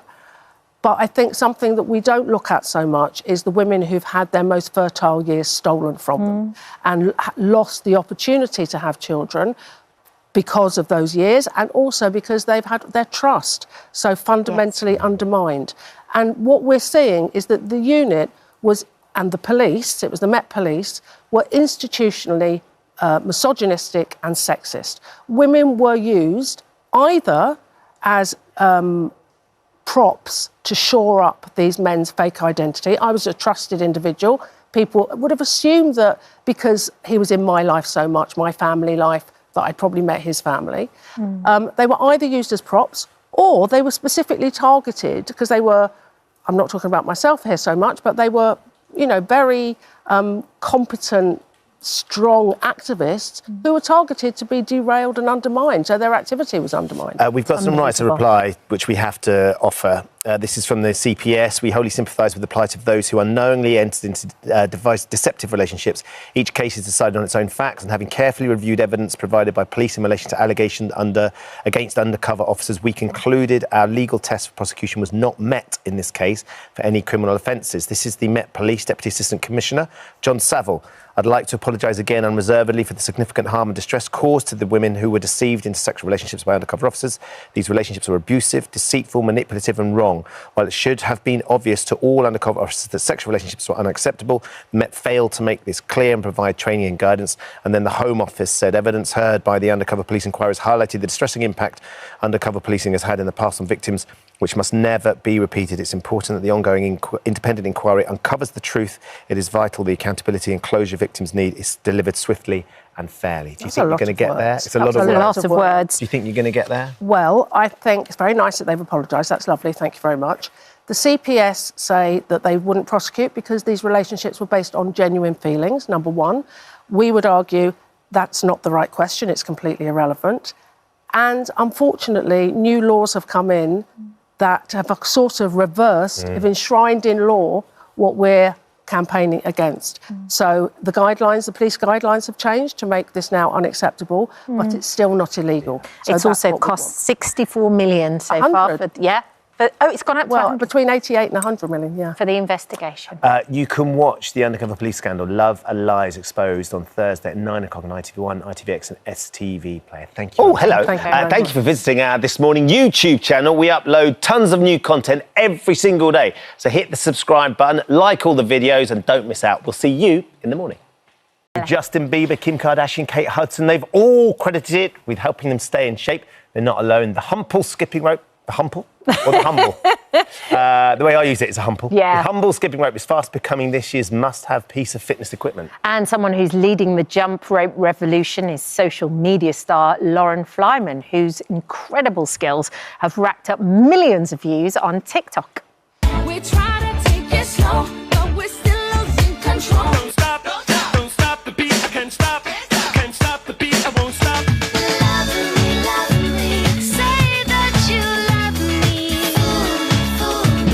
Nothing but a hound dog, crying all the time. It's all about what, give it up, Oh, I love it. It's incredible. Lauren's here now. Morning. Morning. Thank you for joining us. I think I probably started following you in lockdown because I was looking to try and do something different, and I loved skipping.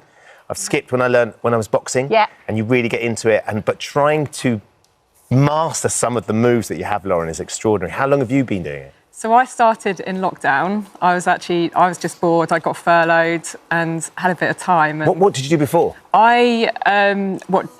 What was your job, yeah? So I was in a sales job selling business supplies to different very companies. Different. Very different. Yeah, I was an account manager. And yeah, obviously no one was in the office. So that business was very quiet at the time. So to be honest, I actually was looking for something fun to do. I've always been into my weightlifting, so I was doing that at the gym. Cardio I've actually always slacked on. I never found any cardio that really held my attention and that I enjoyed doing. And when I started skipping, I followed someone who was just doing it alongside their weight training. And to be honest, it just looked really fun. I thought it looked really cool, and I was like, I actually want to learn how to do some of these footwork skills. Yeah. And what they were doing then is actually nothing compared to what I'm doing now. It's like it's just evolved. That piqued my interest, got me into it. And then I stumbled across this whole world, a very small community at the time that I wanted to tap into. And then I got started. I wanted to share my videos initially with that small community. That was the intention. But then suddenly I was sharing my progress, and before I knew it, other people outside that community were finding my account and then asking me for tips and wanting me to share how I'd got to where I'd got to in such a short time. Yeah, I think that's what's so impressive when you look at all your different posts, is the progress that you've made as well. From where you started to where you are now is just incredible. Yeah, thank you. Well, yeah, it does seem almost impossible when you look at it like that. But the thing is, you just chip away, and it's amazing how just doing a little bit often you chip away and everything is progressive. I think people make the mistake as well. They try and do something. They try and go from literally jumping the rope for the first time to doing a crossover, but actually there's little steps that you can make that actually break that skill down and make it quite simple. I mean, look at your feet. You move so fast with your hands. It's so coordinated. And then you do those things where you fling the rope away and you catch the rope and it's incredible. I think one of the things I love about skipping, like you said, is it's fun. And it reminds me of playing at school. Being a kid. Running around. The first thing you did in the break was skip across like we were in the playground. And there's something like we sort of lose that joy of play, don't we? As we get older, we think, I've got to run really fast, or I've got to lift weights really heavily, or whatever that is, got to row really hard. Yeah, it's like everything, when we move as adults, it always has to be with this end goal, which is really just for your fitness, for your physical fitness or whatever. But actually, it's with skipping, it's enjoyable. And rather than waking up and being like, oh, I've got to do my skipping today because I need to meet my fitness goals, it's like, actually, I want to do my skipping today because I really want to get that trick I've been working on. Yeah. And it's an escape. Like with running and things like that, we still think whilst we're doing it about our problems in life. I think there are sports like competitive sports where you might go and play tennis and that as well, it is an escape, but you need an opponent to play it. You need someone to play with. I think the great thing with skipping is you get that escape, but you can do it on your own. You can do it anywhere, and you don't need anybody else to do it with. So. But Lauren, you make it look completely effortless. It looks as though, like, my tongue would be sticking out. I'd have a furrowed brow. I'd be like really concentrating. Did you learn choreography as a kid, or do you come from a dance background, or what's the deal? A long time. I mean, I did a bit of dance. I was never like the best at it. I did a bit of modern and tap until I was about 15. Right. Yeah. So it's ingrained in me a bit. I'm quite musical. I played instruments as a kid. So I guess, but I never, there's lots of moves, there's lots of dance moves I do with a rope now that I couldn't do without a rope when I started. Right. But I actually think because of the way skipping works and the timing of it, and because actually when, like something like shuffle dancing, which actually a lot of my moves are inspired by, actually when you look at it, you think people are sliding, but actually it's little jumps. And actually when you skip, you realise how these moves how you do them. One of the things I really like about your videos is you post the ones that go wrong as well. Like the journey for you is about exploration and trying, and you can see the frustration when you're not getting it as well, like we are if we're at home. Yeah, I think, and that was actually quite a big thing about my, evolving my social media, because I think I got to a point where people love following the journey and the progress at the start, and then I got to a point where actually things were quite polished, and I was actually producing these really good videos, and it was like there was something missing, and then I was like, you know what, I filmed my whole session anyway, I should share this. And so people now really love watching the behind the scenes of all the videos and watching me get it down. And I think it's important because people think there's something wrong with them when they try this, and they think, well, I can't get it straight away like Lauren, so there must be something wrong with me. And it's like, well, no, I don't get it straight away. You've got to work at it. Yeah, and it's about enjoying that process. And actually, it's a satisfaction. And if it was easy, it wouldn't be as enjoyable. But actually, because it's that challenge and you get it in the end, it's really satisfying. And you now do it full time. It's your job. Yeah. No more sales of that. No. It's sales of skipping ropes and bits and pieces. Can you give us a bit of a tutorial? That we can share. We're going to show everybody how bad we are as well at the same time. Absolutely. You've got some various ropes for us, haven't you? Yeah, I mean, beaded ropes are great for beginners. And, why are they great for beginners? They give you that a bit more feedback. So this, well, for a start, the beads help the rope hold its shape, whereas PVC tends to kink and tangle a bit. Right. Whereas these hold their shape, and you can really feel Could I have that one, please? The beginner, I would like the beginner rope, please. But Ben, you're a bit experienced. A little already, bit, but not perfect, not great. Yeah, I mean, 5mm PVC, that one there, it's really good as well. I mean, you can learn on 5mm PVC, but it is slightly harder. The great thing with PVC is when you want to add speed, obviously, that's great for that. Whereas you'll notice the beaded ropes feel slightly heavier, so they're harder to move fast. But these hurt as well when they hit your back of your legs. They do, yeah. But then I suppose you can move PVC faster, so then it will hurt. But beads can hurt as well. Okay. Some people like that for fun, You've got to explain away the whip mark on the back of your leg. does it do for your body as well? I mean, obviously, it gets your heart rate up.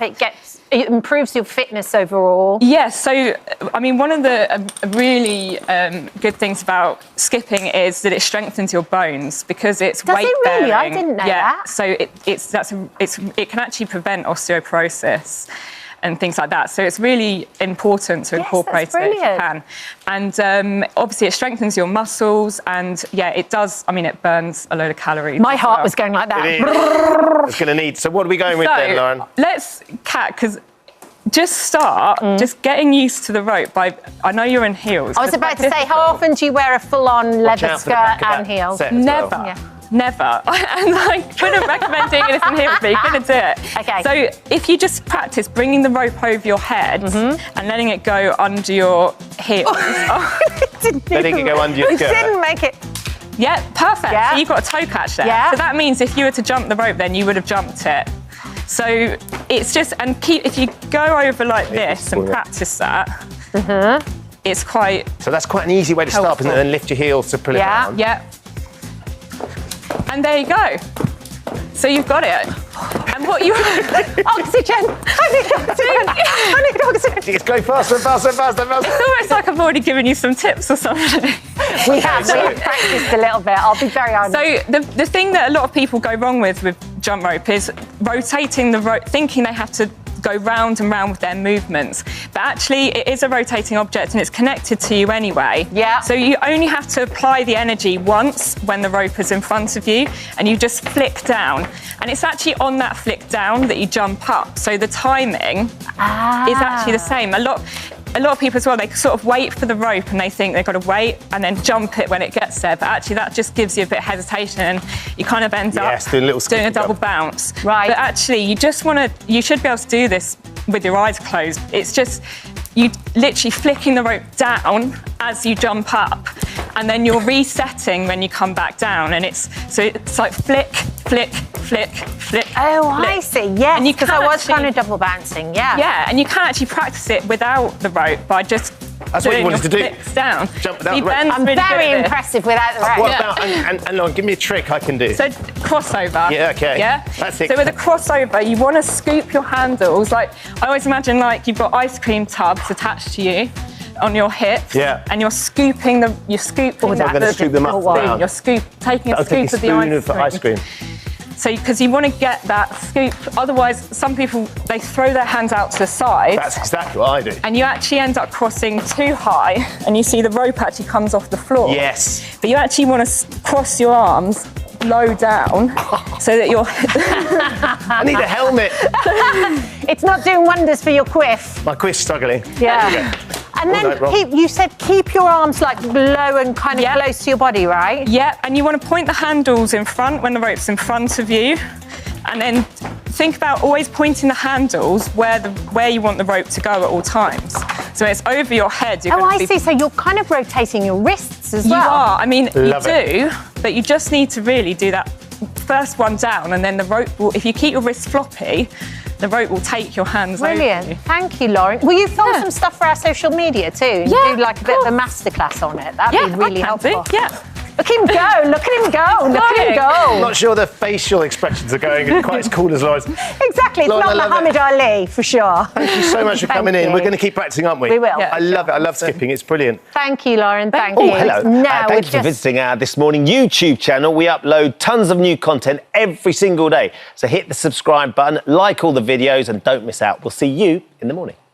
Today is someone who's been inspiring millions on social media. Yeah, after constant name calling and being picked on by other children, 10-year-old Jacob Whitmore lost all his confidence and even felt forced to quit his local football club. But then Jacob met fitness experts Harry and Joe Freeman, who changed his life by taking him on a fitness journey, which they've been sharing on social media. And I very much enjoyed it. Have a look at this. They've been calling me names because of my weight. It's making me feel sad, and sometimes it makes me feel mad at myself for being like it. It's just not nice, and I've had enough of it now. Come on. First week of my journey to getting fit and stronger, I'm gonna smash this. Pick it up, pick it up. What would your message be to people out there that have been getting bullied? ignore the bullies and focus. Now with his mum, Georgie, alongside fitness expert Harry and Joe Freeman. Morning to all of you, and thank you for joining us. Jacob, what an inspiration you are, just seeing you on Instagram. I mean, how does it feel to be going viral, first of all? And secondly, how are you feeling in yourself? I mean, it's just like very like insane because I wasn't expecting it to like blow up this much. But it's just because I was just like watching the views just like keep creeping up. Did it? Yeah, and when it hit like its first like 100,000, I was like just lost for words. Well, you're probably wondering, why is everyone so interested in you? Take us back to before you started training. What was going on in your life? So, before training, I had like a very bad gaming habit, and I never used to leave my gaming chair, but now and then I just always used to eat like junk food, and I used to get picked on, but now I'm just like very different. What was the bullying like, Jacob? Because I think we love watching you because we can sort of relate to you, you know, and I've been there as a kid as well. I was a really overweight kid, and to watch you on your fitness journey has been so inspiring. But, you know, you get those bullies. What did they make you feel like? What did they used to say to you? They used to call me like fatty and tubby and just like other like mean fat words, and it just made me like feel like sad, and it just made me feel like disheartened as well. Do you think that's why you used to stay in and game a lot? Because you were on your own, you didn't want to face them? Yeah, I think it was. And the sad thing is, you love football, don't you? You absolutely adore football. But they always used to put you in goal, was that right? Yeah, they always used to just like put me in goal. Oh, and Georgie, I mean, it's every parent's nightmare, isn't it, to know that their child's being bullied. What was it like for you? And he was coming home from school almost every day in tears because he got no one to play with, or they told him he couldn't play because he was too slow. Oh, mate.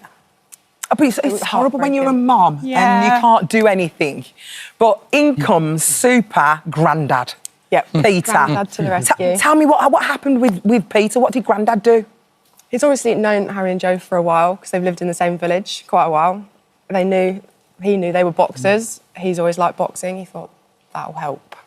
And Harry, you actually saw a bit yourself, like we all do when you were looking at your social media. You saw a bit yourself in Jacob, didn't you? When I was around 12, I've shown him the photos. When I was around 12 years of age, I was overweight. Yeah. I was very lazy. Yeah, he was a very lazy kid. All right. Chipping in. But he liked all the bad food and stuff. We even used to call him the couch potato because he was like that lazy. I was lazy. Yeah. And this is your brother, Harry. Yeah, you can tell. Yeah. We actually had a neighbour. I'm surprised he hasn't told you this, but I'll butt in. We had a neighbour, and I used to sneak off to her house and used to go and eat all the Twinkies. She was American. She had the Twinkies, the Hershey's, and I know what it's like. To when you just want to kind of eat, all the sugary stuff. Yeah. And the sad thing is, he actually left his football club as well. Yeah. I mean, that was our main goal for this whole thing, is to get him feeling more confident and get him back to playing football. Okay, so you've been training for a month now? A month. Yeah, I mean, a month this Sunday, isn't it? We lose track of the time, but about a month, I think. And I just cannot believe from that video, Jacob, how different you look. Yeah. What do your sessions involve? What sort of activities do you do? So we usually do like little like workout circuits that include like leg workouts, like core workouts, and it's just like all around just like exercises. And then at the end we do a little bit of boxing, and there's also a bit of running involved. What's your favourite bit to do? Because you look very good at the boxing. Yeah. What's your favourite? What do you like doing the most? The boxing part. Do you? Are you really good at it? Have you got? Has he got the vibe, guys? Has he got it? Oh yeah, he's picked it up pretty fast. And your videos have gone viral. I mean, how many? What's your highest counted video now? What's the views on it? It's like millions, isn't it? Almost 6 mil. 6 mil. 6 million. Yeah. 6 million views. Yeah. Wow, what an inspiration to be doing that and putting that out on social media for other kids to watch your journey and see the change that you can make is absolutely fantastic. Yeah. Joe, are you hoping to help other kids like Jacob? Well, definitely, yeah, because we've had thousands of messages, emails, messages on all platforms now asking us if we can help their kids because they're in the same position as Jacob. So yeah, we definitely are looking into helping a lot more reaching kids out. to- Yeah. And there's a fundraising page as well that we've raised loads on Facebook, haven't we? Yeah, originally they just said, we was getting emails after the first video was put out, I want to buy Jacob a skipping rope. I want to buy Jacob a pair of running shoes. And it was like someone said, just set up a GoFundMe rather than, addresses and whatnot. And we set £250 as like a thing. And I think it's probably at 10,000 now. Yeah. So you guys have 6 million views. You've gone absolutely viral. I've got to ask, how are you all finding your newfound fame? Are you getting recognised in places as well? Yes. Now, Jacob? Yeah, on the train all the down time. yesterday, didn't we? Is it weird? Yeah. We've told him he's got to keep his feet on the ground. Got to keep his feet on the ground. The original plan was to get fit and healthy, and that's our goal. Besides all this stuff, that's the main focus. Well done, you guys. And as Thank I said, you. you're an inspiration to so many kids out there. Now, we know you've never been to London before, Jacob, so we wanted to surprise you with a little gift today. And what better way to see the capital than from above? That's very true. So we've spoken to our friends at the London Eye, because we know everyone. Obviously. We've got our fingers in the pies. And they are actually celebrating their 25th birthday next week. And they've arranged for all of you, every single one of you, they've got a VIP ride on the London Eye attraction. So you're going to do that today. I've actually been on it. It's so much fun. You actually take a photo on there. You see Big Ben. You see absolutely everything. It's the best way to see London. How does that sound? Well, I'll say one thing. Go on. We set Jacob challenges, and one of the challenges was to face his fear of heights. So we took him rock climbing. Oh no! So which he did really well, and he got to where he needed to get on it. Do you know what? It goes so slow, and you're inside. It goes really, really slow, so you won't even notice it that high. Jacob, can I just ask you one thing before you go? If you had any message to any of the bullies out there or anybody being bullied, what would you say? To anybody being bullied, I would say to just ignore them and just do what you want and just don't let them get to you, because they're doing it to get a reaction, and it's best to just ignore them. Yeah, and has any of your bullies apologised to you? Not yet. Well, they need to. They need to, because look at you now. Yeah.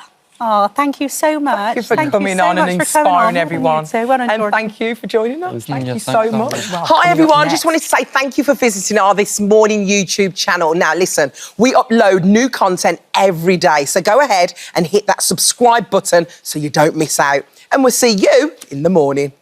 If you're scrolling on social media, you'll find it hard not to come across the Gaza twins. Yeah, the pair are famous for their skincare advice, beauty tips and fashion hauls, but there's one small thing that makes them stand out.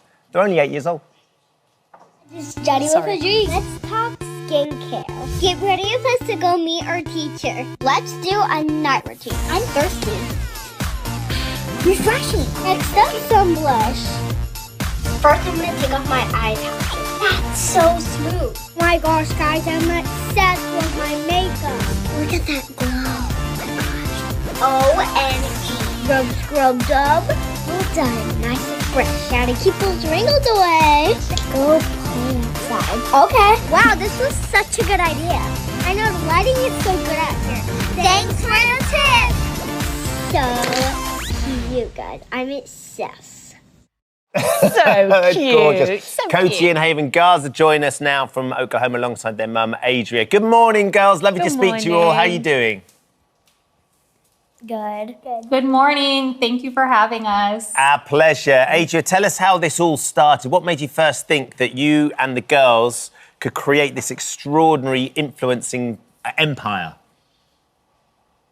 Oh gosh, well, I never ever imagined that from the start. It really just started when the girls were babies. I would dress them up. They're twins, and so I liked to dress them in matching clothing. I would post pictures of the day. Oh, wow. And then when we were locked down during COVID, I had to find a new outlet to kind of do that. And so we started creating videos. That's the only reason I downloaded the TikTok app, was to create a video. At the time, it was the trend called Flip the Switch, where you switch places. And so Haven stood in with me and we did the Flip the Switch trend. I posted it just so that I can have it to share on my Instagram and Facebook with my friends and family. And when I logged back into TikTok about a week later, we had tens of thousands of likes and views and followers. It was insane. Wow. And then from there, it developed more into cosmetics and skincare, right? Well, they were 3 when we started. So yes, over time they've grown and developed new interests. And so then when they were about 6 years old, they started asking me if they could get moisturizer. And I was like, okay, sure. They saw me using it in the mornings. They wanted to get moisturizer. So I did some research into some skincare products that were going to be appropriate for their age. And we went shopping. Haven, we're looking at some of these amazing little videos that you've made. Do you remember that first video that your mum asked you to make with her? And how did you feel making it? Oh, I felt good making it because I thought I was like all famous. So you felt like a bit of a star doing it? Yeah. And Cody, what happened to you? Because am I right in saying that you weren't really up for that first video? What? You weren't really up for that first video, the flip the switch? Oh, yeah, I was mad. She was grouchy that day. Grouchy that day. Oh, I see. And what's it like when you go out and about? Do people recognise you now? Do they want to take selfies with you? Do they want to chat to you? Yeah, like all the time when we just go out to public, they always just say, hey, can I have a picture? And how does that make you feel? Makes me feel good because like I'm that influencer, and I'm just the one that they look up to. Yeah. Yeah. And Cody, what do your friends say about what you two are doing online?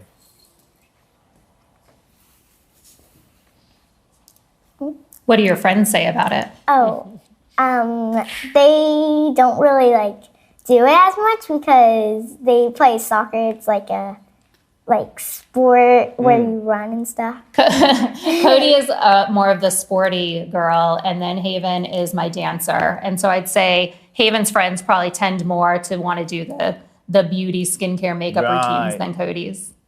It's interesting, Adria, because when we see them, they're still very much like little 8-year-old girls, and it's very charming. Actually, was that something that you purposely wanted to do?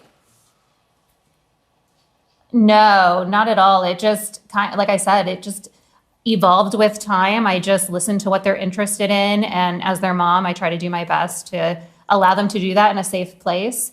And so when they were interested in the skincare and beauty, I thought, well, who's a better teacher than myself? I'd rather them learn from me than some influencer online that may not be teaching them the right thing. Mm-hmm. There's a lot of concern, isn't there, Adria, about young girls and not just young girls, young boys as well, but trying to get skincare routines with skincare that's not appropriate for their age. We spoke to Dr. Emma Edgeworth, who's a British cosmetic dermatologist, who said that any child who is prepubescent shouldn't have a complicated skincare routine. The skin is delicate, the skin is an organ, it has to last your whole life, you need to look after it. Complicated skincare routines affect the skin's barrier and lead to sensitivity and allergies. Base what you put on your child's face based on their needs rather than what they want, because they've seen it online. And the reality is, for the girls, even though they're only 8, they are influencing other young girls as well. How do you make sure that what they're using is age appropriate and they aren't trying to promote things that isn't going to be correct for their friends and the people that follow them? Yes, absolutely. I totally agree. As our platform started to grow and they really started to become an influence, I wanted to make sure that we're educating our audience with what the right things are to use at certain ages and make sure they're using the correct products. And so I also consulted with a dermatologist. I've actually interviewed one for our podcast. The girls actually interviewed her for our podcast. And so our page is really just about self-love, self-care, and self-worth. And we try to do our best to educate our audience to know what is appropriate to use at this young age. Adria, do you ever worry about featuring the girls online like that?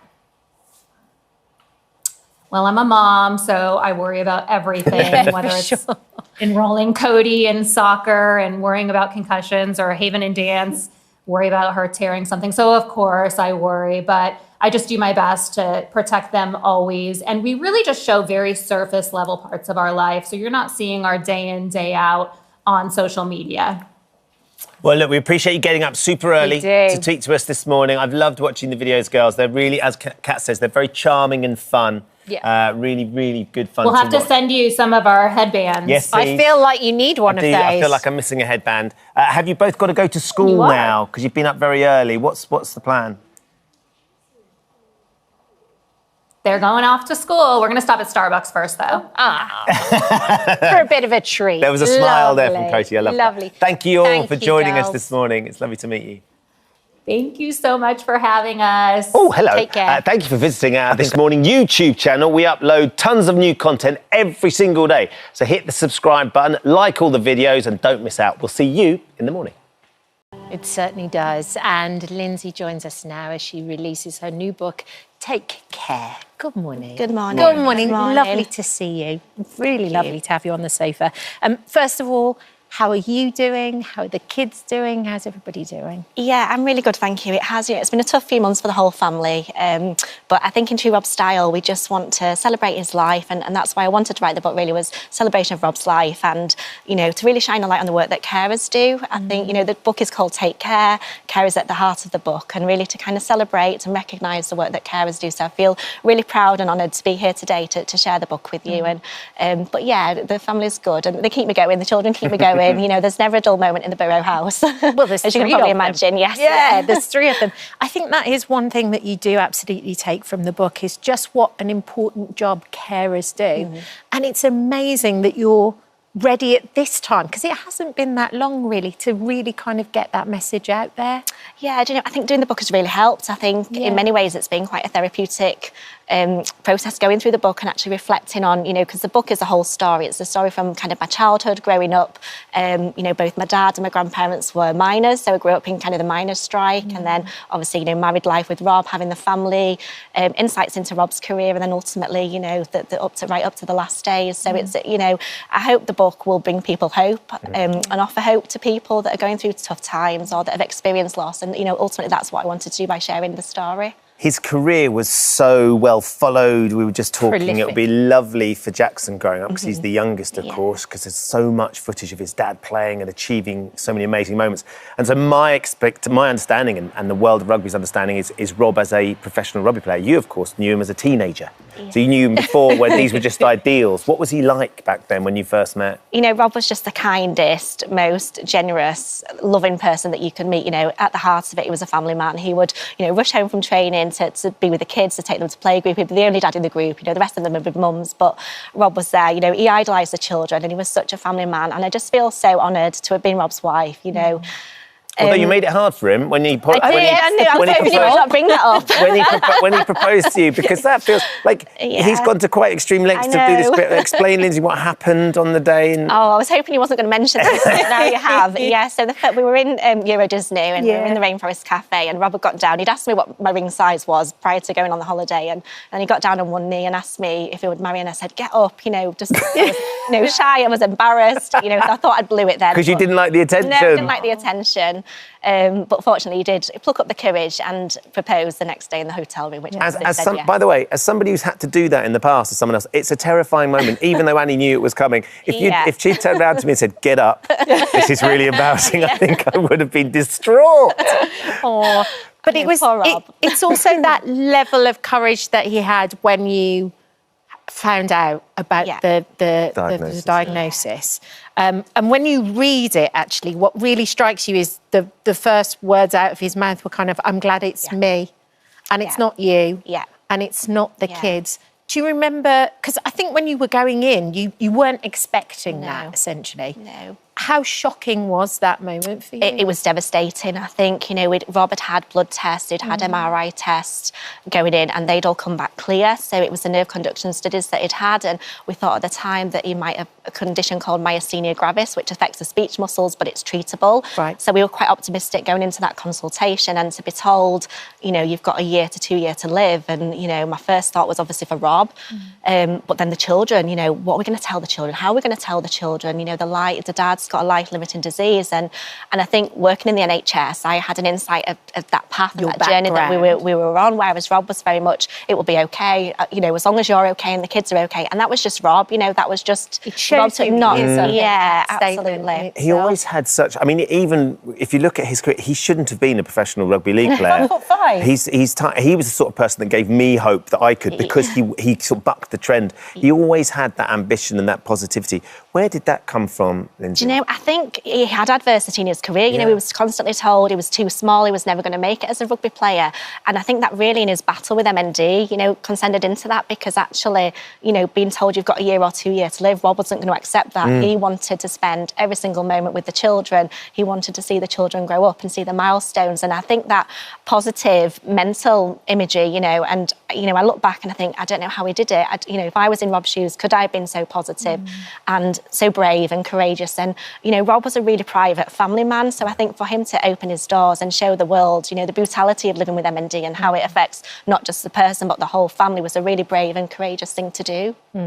It's so funny because there's so many moments that how do you do it moment in the book. Like one for me was your two girls getting up and having the strength to talk at the funeral, which do you describe as a celebration of life? Yes, yeah, absolutely. We wanted Rob's to be a celebration of life. I think he's achieved so much in his, you know, in his career and as a professional player. But yeah, I think the grace and the courage, you know, for the girls to stand up at the funeral and speak about the dad and what he meant to them was just, you know, I felt so proud. You know, at that moment. And I hope in years to come, you know, they look back and think, you know, I did my dad proud, because he would have been watching down on them, I'm sure. And little Jackson on the day as well, you were impressed by his strength going around making sure everyone was okay? Granddad. Yeah, he was looking after us all. Yeah, you know, he was only 5 and such a young age. And, you know, as a parent, you worry about the children and, you know, what effect it's going to be. But I think, you know, Rob wanted us to be happy and, you know, we're determined to keep that promise and let's continue to make him happy. There is an extraordinary bit in the book, Lindsay, where you talk about the fact that Rob says that if it was rugby that had given him MMD, he wouldn't have wanted not to have his rugby career. Yeah.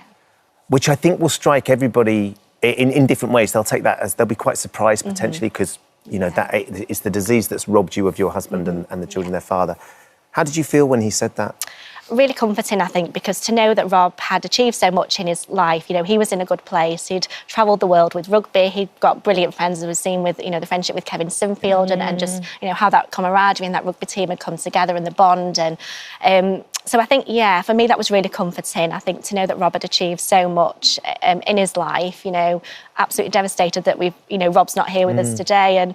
And but I think, yeah, it's so much to be proud of. And, you know, he leaves an incredible legacy behind. I think, you know, he's given so many people hope. He was the face of the MND community for so many people, you know, under the most difficult of circumstances. You mentioned Kevin there, of course, his skipper, his best mate, and what a Superman he is. I wonder if can you put into words the sort of the impact that Kevin's had on your lives and since Rob's diagnosis and since Rob's gone? I think it's given people hope. I think, you know, prior to, I think, the likes of, you know, Rob and Kevin and what they've achieved, people didn't really know what MND was. Yeah. But I think they've really shone a light on it and people now know what it is. And, you know, one thing that strikes me is people say, I don't have to explain what MND is now because people know about it because of the awareness, because of the, you know, the fundraising, the incredible £20 million that's been raised for MND charities is just, you know, phenomenal. And that will change people's lives and give people hope, which, you know, ultimately that's what Rob wanted to do by sharing his story. Absolutely. I mean, we talk about his career and how sensational that was, but the legacy as well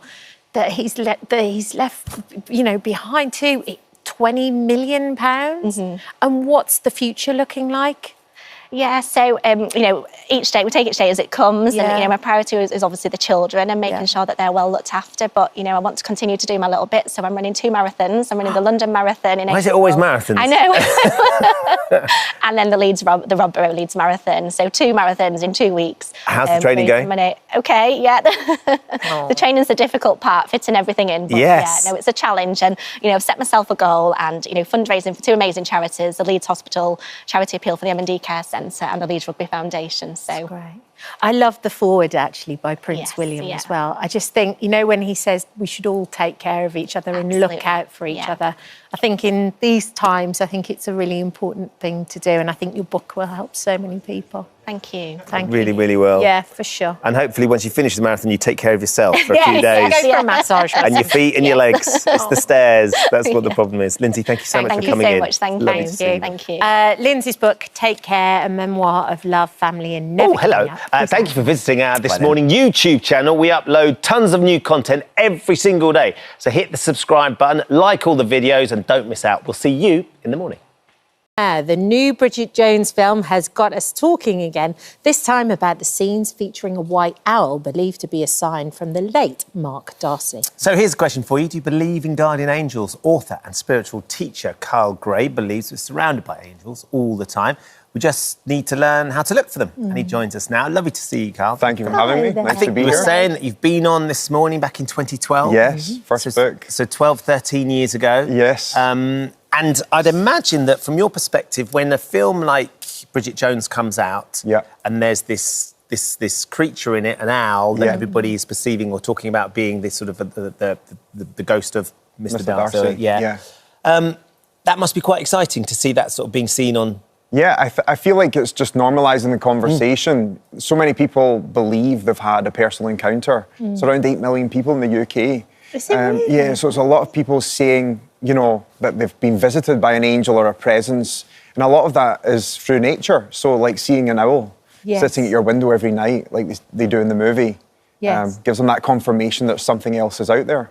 Because sometimes it's not kind of big dramatic incidents or anything like that. It's something that is very pertinent and personal to you, and it could be even the smallest thing. Yeah, and what I loved about that movie was at the end, everyone had a different perception of what the owl meant. Yeah. And I think that's really important, that we all have our own personal experience and take from the experience what we need. Yeah. You know. Well, talking of personal experience, sorry, Ben, what was your first personal experience with an angel, and what first kind of opened your eyes to It was actually with my grandmother. We were both in wheelchairs when I was growing up. I had Guillain-Barré syndrome, and we were in the same house, both in wheelchairs, and we formed this really amazing bond. Oh. And then one night, my grandmother was moved to hospital, and I went to bed. A neighbour put me to sleep, and I woke up, the light off, and my grandmother was at the bottom of my bed, and I just remember feeling so loved. And she wasn't in a wheelchair. And then the next morning, I told my mum about it, and she then revealed to me that my grandmother went to heaven. Wow. So ever since then, I've had this big question of, if she went to heaven, then why did I see her? And lots of people just thought I was dreaming, but then over the years, I had lots of different encounters and experiences to feel like I wasn't alone and something else was out there. And what do you say to people who are really sceptical about it? Like you say that, oh, you're just dreaming. But I think if you are sceptical, then that's okay as well. Like until you have your own personal experience and you can say, oh my goodness, that touched my life, then that's okay. It's okay to be sceptical about these things. And I think that's also healthy. Yeah. Because so often I think when we think of angels, you think of beings, human beings with wings. Wings, yeah. But it doesn't have to be that. It's kind of more of a feeling. It's a feeling, and I think that's the most important thing. So many people say, I don't believe in angels because I haven't seen one, but there's so many people who have felt a presence or found a feather or had this feeling that there's a sign being sent their way, and that's an angel to me. I think that's... Lots of people contacting us and talk about feathers quite a lot. This is Carmel says, not long after my grandfather passed away in 2018, I came back from the school run to find a little white feather on my doorstep. It was a bit of a windy day, but the feather stayed put. My sister had one on her doorstep a week or so earlier too. Yeah. And that's a regular theme, isn't it, feathers, white feathers? Yeah, it's kind of like the angelic business card, you know, and you find it, it's like them leaving a little message to say they're being close by. Yeah. You describe yourself as an angel communicator. Yeah, well, angel, because, and that's more like, for me, it's about opening up to a sign and looking out for it. And a lot of people kind of come to me with their signs and say, you know, what does this mean? But the one kind of message that I say is that no matter what the sign you experience, it's really a message that you're not alone and that you're on the right path. Signs only show up when you're on the right track. Which can only be a positive thing, Yes. actually. Or if it helps you deal with grief in some way, shape or form.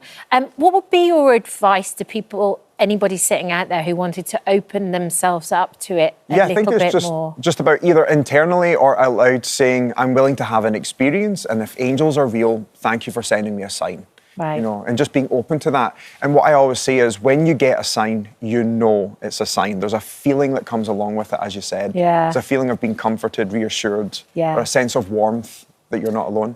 There might be people watching today that would be sort of kind of desperate for a sign or a sense that something else is happening out there. I mean, can you sort of manifest that happening? Is it, or do you have to sort of sit and let it hit you? I think there's people who kind of fish for signs as well. Like every time you walk past the microwave, you're looking for it to say like 11 on it or something like that. But I think when real signs happen, it's in a way that you couldn't have prepared for it. It's right in front of you and it's like, wow. Just after my mum passed away in November, was driving down to jiu-jitsu, it's my hobby, and I was speaking away to my mother in the car, and then a car pulled out in front of me and it said Diane on the registration, which was my mother's name. So it was just kind of like, what was the chances of this like fancy, car pulling in front of me with this? That had that number plate. Yeah, and it was just like, I couldn't help but want to pull my phone out and take a photo, Wasn't there another incident with your mum as well? After Yeah. she just died, you had she password. brought you up, didn't she? Yeah. Together. You guys were a single family. And you had a password. Yeah, so when she couldn't pick me up at school, she would send a neighbour to pick me up and they would say sausages, which was our password. So before Mum passed away, she said, do you remember the password? And I said, yes. She said, I'll send you that. And the day she passed away, the family friend who's a minister who actually said, I keep thinking about this story your mum told me about you when you were younger and all you would eat was these wee willy winky sausages. and she said it to me that night and I was like, she's like, why do I keep thinking about that? And I was like, because that was my mum's password. It was her way of telling me she's made it there safe. You mentioned people walking past microwave and looking for Numbers. 1111. Yeah. There's something in the combination of numbers that people look out for. Yeah, and that's another funny thing. We're on the flight here. The cabin crew came up to me and said, I've got your book. Oh, and, really? Yeah, and it was so cool. And inside I wrote 444, which is the angel number. And then she pulled out her necklace and it was 444 around her neck. So people see numbers as a kind of way of a sign that angels are with them. It's so funny because it could be coincidence, but it just seems so pertinent. Yeah, and it's kind of undeniable to me. I'm just used to this happening all the time everywhere I go. Okay, so if people want it to happen to them, what do they have to do? Yeah, I'm open to experiencing a sign. Thank you for revealing your presence, and then see what happens. And do you just kind of say that in your own say it head? internally. You can do it when you're driving the car. It doesn't have to be anything special or lighting any candles. Just internally, I'm willing to have an experience. Thank you for telling me you're there. Bridget has got in touch saying, a white dove comes to visit my windowsill every year on Christmas Eve. My dad died on Christmas Eve 30 years ago. Whoa. I know it might just be a coincidence, but it brings me comfort, which I think is what we've all said.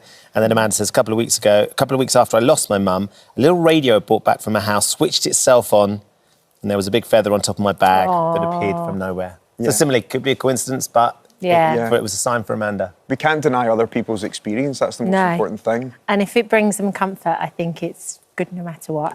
Angels Are With You Now is by Kyle Gray. Thank It's you. out now. Thank you. Lovely. Very nice. Thank you for visiting our This Morning YouTube channel. We upload new content every day. So go ahead and hit that subscribe button so you don't miss out. And we'll see you in the morning. First, over the past few months, we've met many people who've seen life-changing results from weight loss jabs. But could we just be scratching the surface when it comes to its possible benefits? Yeah, Rachel Cooper, who joins us now, started taking the jabs last March. Not only has she lost 5 stone, but she says her alcohol cravings that she experienced all her adult life have disappeared too. So could the weight loss drug help fight addiction in the future?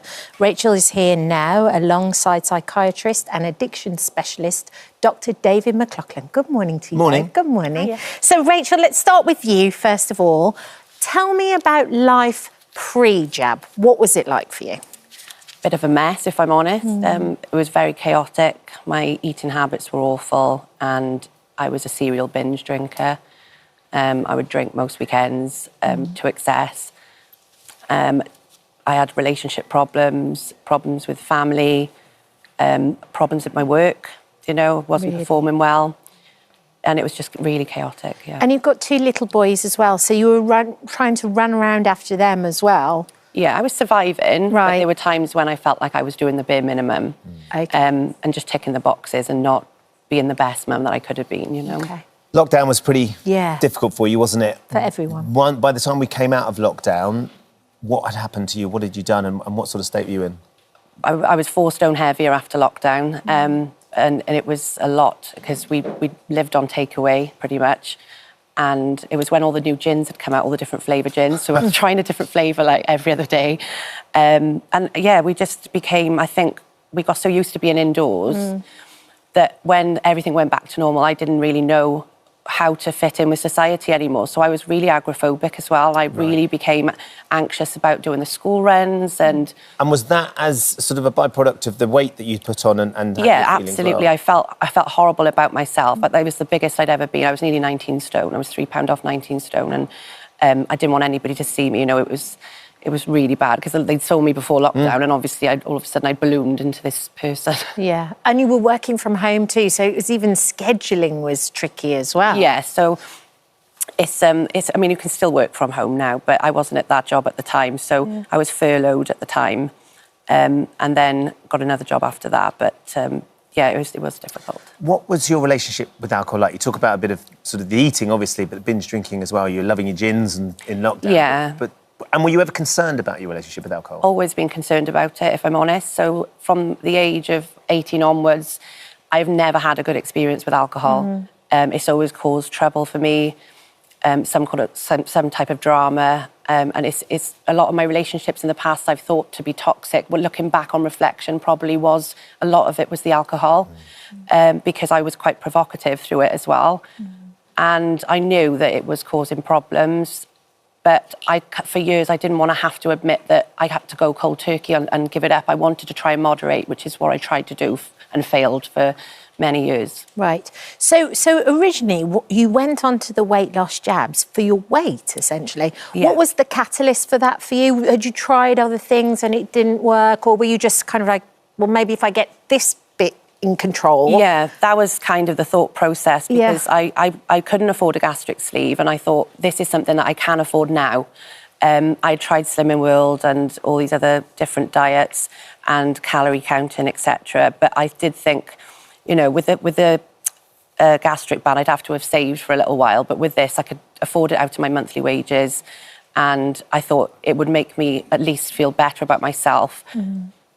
So that helped, because with trying to give up alcohol as well, your sugar cravings go through the roof. And I was eating, like taking a pack of Haribo to bed every night, wow. you know, when I was trying to give up drink. So I was putting more weight on as I was trying to give up drink. So, you know, initially I was like, it's not that bad, just, you know, as long as you're not drinking. But at some point you've got to... Becomes a vicious circle. So you're investing in yourself. You're going for this jab, and you start taking it. And how quickly did you start to notice that you were losing weight and you were sort of the food noise had quietened in your head? I think I was one of the unlucky ones, because I had a lot of friends that were a lot slimmer than me, and they lost a lot more weight than I did early on. You know, you see people having like half a stone in a week, and I was always like 2 pounds, and I was like initially, well, I can lose more than that on my own, but you've got to give the medication a chance, you know. And I contacted the pharmacist here at Ushk, and she was really supportive and just said, you know, give it a chance. And, you know, when I went up to the higher doses then, that's when I started to notice it. From 5 milligrams onwards then. Right. So first of all, you noticed the weight. Yeah. And that must have been a great moment for you, because as you start to see that, you kind of start to gain back control too. But it didn't just quiet the food noise in your head as well. You found that as a side effect, it also, you didn't want to drink anymore. Yeah, exactly. It was like sometime in September, and I'd gone up a dose, and I just remember waking up and just didn't think about it anymore. You know, it occupied my mind all the time. And even if my boyfriend was having a drink, I'd, you know, give him evils because I would feel like I was begrudging him because I couldn't do it. But now I can be around people that are drinking and it doesn't bother me. Like, I don't actually want to drink anymore. It makes the thought of drinking makes me physically sick, and it doesn't occupy my mind, which it used to, in the same way that food would, you know? Like nagging almost. Absolutely. You've lost 5 stone, but maybe crucially, part of your life that you never thought you could get under control has been satiated. When was the last time you had a drink? 6th of September last year, so...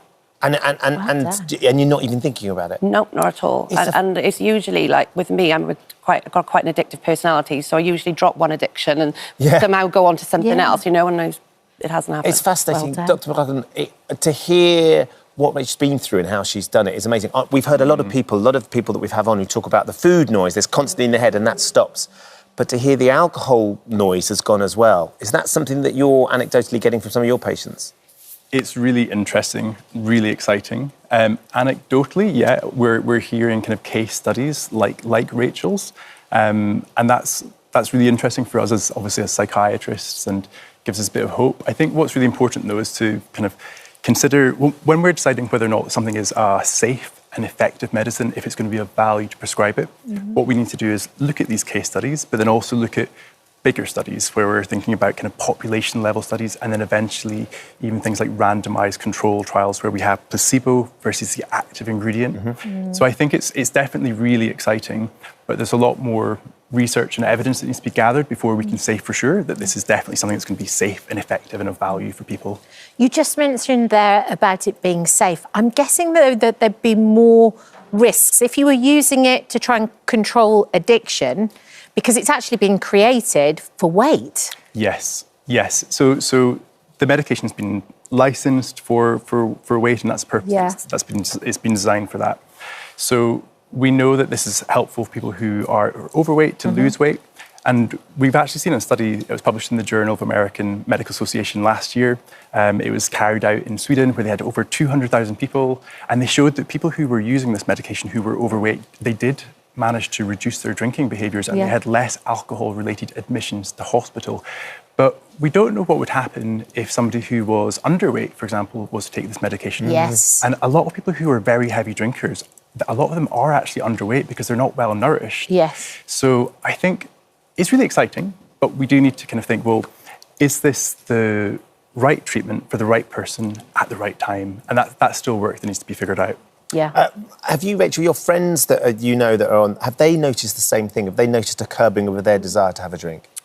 So a lot of my friends don't have a problem with drink. No. But what I've done is I've shared my journey on TikTok, and I did put a video on about it and say, has anybody had these side effects with the weight loss injection? And they replied, and like in abundance, lots of people came back and said they were having exactly the same, that they didn't crave alcohol anymore, they didn't fancy a drink anymore, and in other areas of their life as well, with like prescription medication and stuff, people have had problems with, and they've it's tapered them off with that. Is there a part of you, I mean, it's amazing, you look fabulous, you really do, I know, you can see... they're off bench chef. Take it and play it back on those days But when in you're... terms of the future, what are your thoughts about how you're going to go on? Because it's something you can't... I assume you don't want to be on the jabs forever. You'd like to sort of move on beyond that. Well, luckily, like the pharmacy I'm with, they do maintenance plans, so it's not frightening for me at the moment. I'm 2 stone off my target weight, so I'm not thinking about coming off it anytime soon anyway. But if I was going to come off it, there's plans available to like find the right dosage for you, find the right, level or whatever. You can get support to taper it off. I've always tried to stay on a lower dose for as long as I can, so that I'm not just jumping a dose every 4 weeks, because I know I've got to try and do some work myself as well. But yeah, long term, I'm going to try and stay on it for as long as I can, if I'm honest, because you can be on this medication for life. That's the thing a lot of people don't realise. You can actually be on it for life under the right pharmacist, and, as long as you're getting medical advice. Dr. David, if anybody is struggling with addiction, obviously we know that we need to find out loads more about this drug, and more research needs to be done. What should people do right now if they're struggling? I think definitely speak to your GP. That's always a really good place to start. The government's innovation and research body, Innovate UK, have funded a programme very much for people like Rachel, called curb.health, and you can download the app for free on their website, curb.health. Also, charities like Alcohol Change UK are a brilliant place to start. Or finding other people who are also going on their sober journey, finding your community. There's a great online community, but they also do in-person events called Sober Girl Society that are incredible. That also is, I guess, a really good place to kind of meet other like-minded people. Yes. Find your tribe, get involved. Yeah, exactly. Mounjaro have said to us that it's only authorised for the treatment of type 2 diabetes and weight management in the UK. The medicine should not be prescribed or used outside of its purpose. They are working to understand the potential of other incretin-based therapies to address a broader range of conditions. I wonder how your boys have reacted to Mum now. They're watching today, so hi guys. They'll be really proud. They've got a different mum, they have. And I don't have any mum guilt anymore. We're constantly on the go, constantly doing things.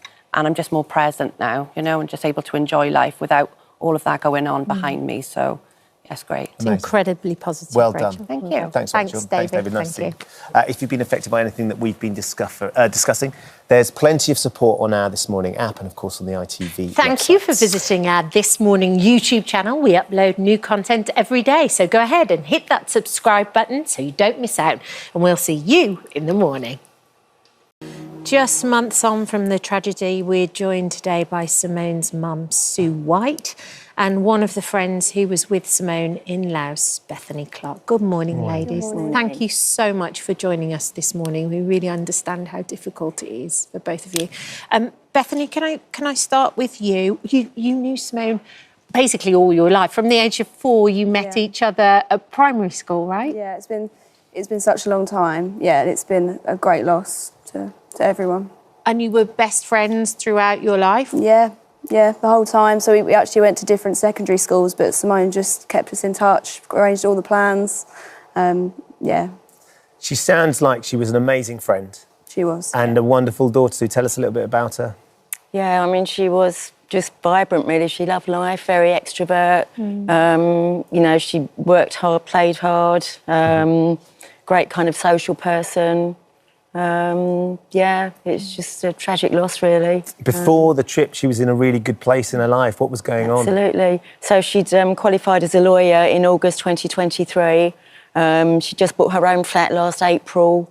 You know, had a tremendous social life. Very sporty, very musical. So she literally had everything going for her. Wow. Yeah. And Bethany, you travelled before together, right? You've been to different places. Yeah. Where had you been together before? In 2017, we did a massive trip for 6 weeks. We did China, Hong Kong, Vietnam, Thailand. And then we actually went back to Thailand again. And we also did Bali, Australia, and then loads of places in Europe as well. So you were very kind of experienced travellers. It wasn't like you were completely naive or anything like that. Tell us about the trip before you went to Laos.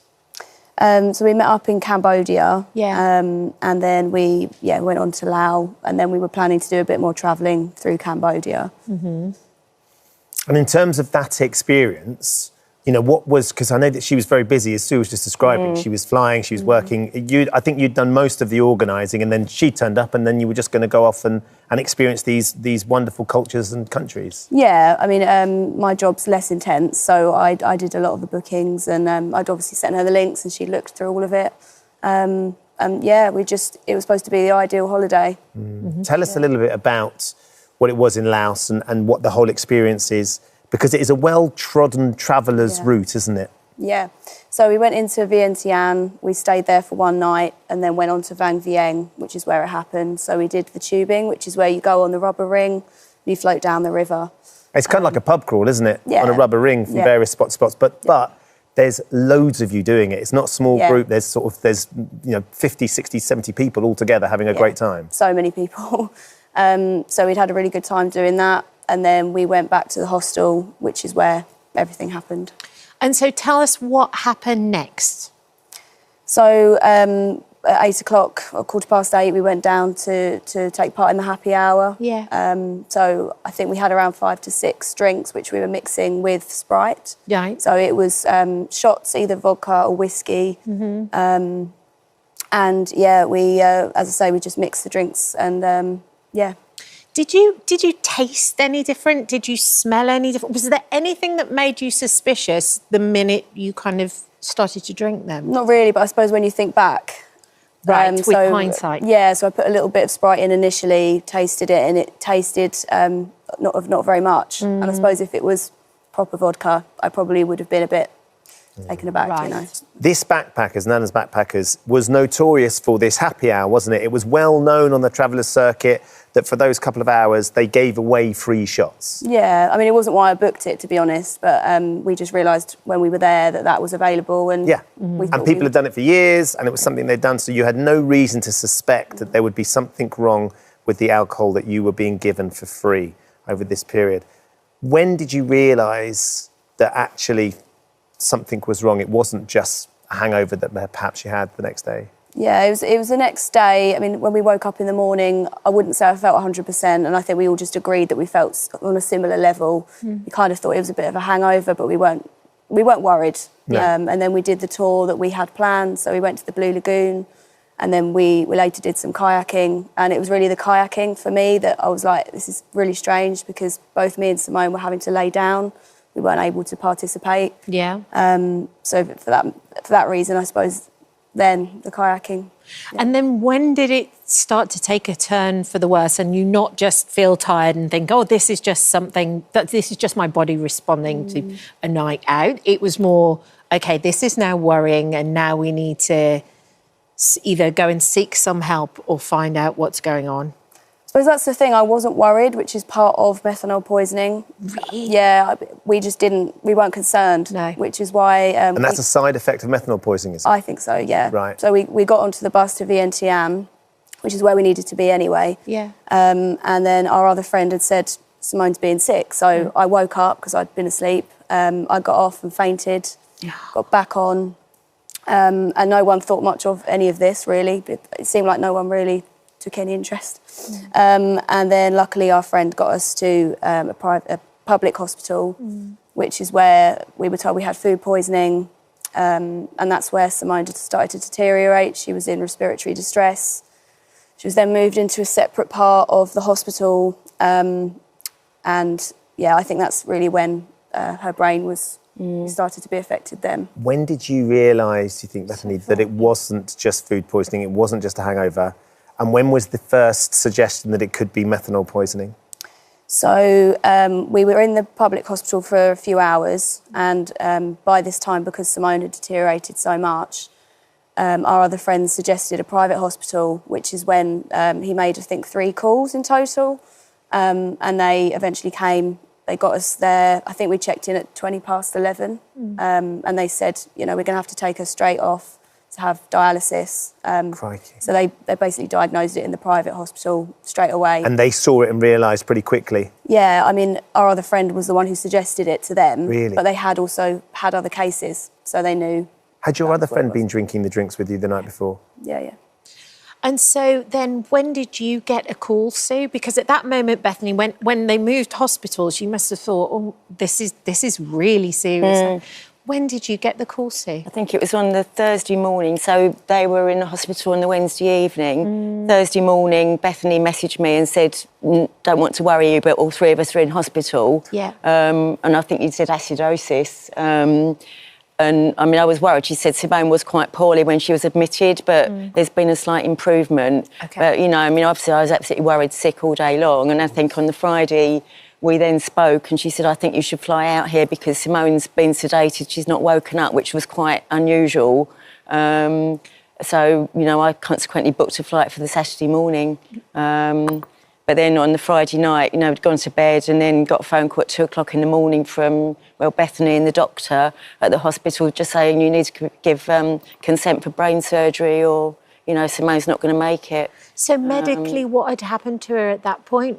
I think she just got a bleed on the brain, hadn't she, caused by the methanol poisoning. So she was in respiratory failure, which is why she went onto the ventilator. Right. And then at this point, they'd suggested doing brain surgery to release the pressure and the swelling on the brain. And she'd had several seizures, hadn't she? They told me it was 1 initially, but I think it was 4 or 5 in the end, yeah. Yeah. And then the brain surgery caused a bleed on the brain. God, so And the other side of the brain too. Yeah, exactly. And so when it caused the bleed on the other side of the brain, then what happened next? What did the doctors say to you? I mean, she came out of the brain surgery, or, you know, that took sort of 4 or 5 hours. And then at the end, the doctor said, unfortunately, it wasn't as successful as I hoped.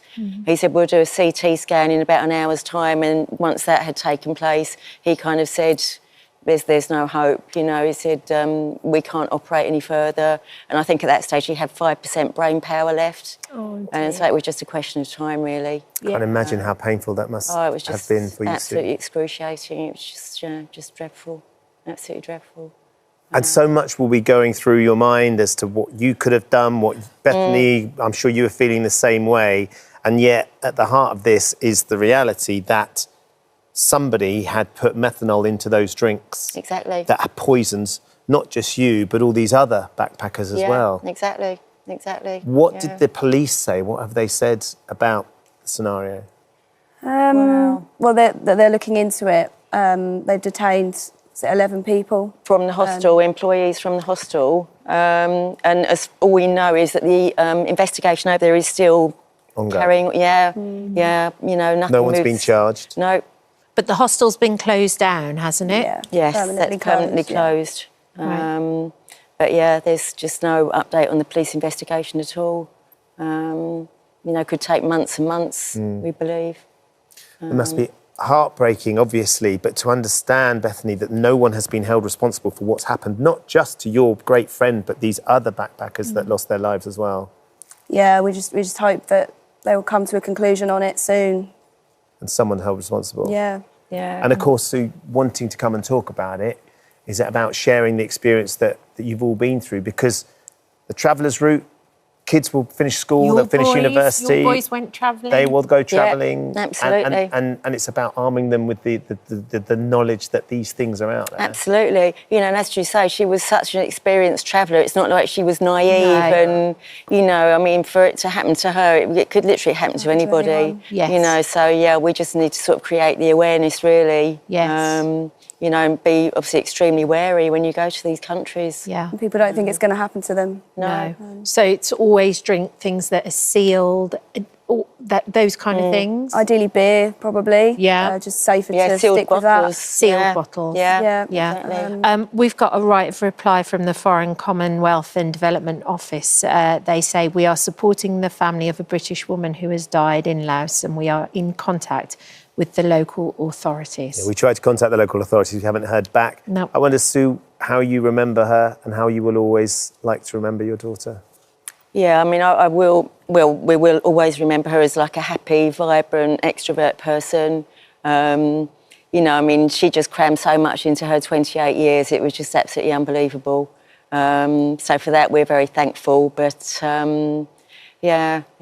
You don't want anyone to go through what you've been through. No, absolutely not. She'd have been fumed if she knew that her life was going to be cut short. She just had so many plans for the future.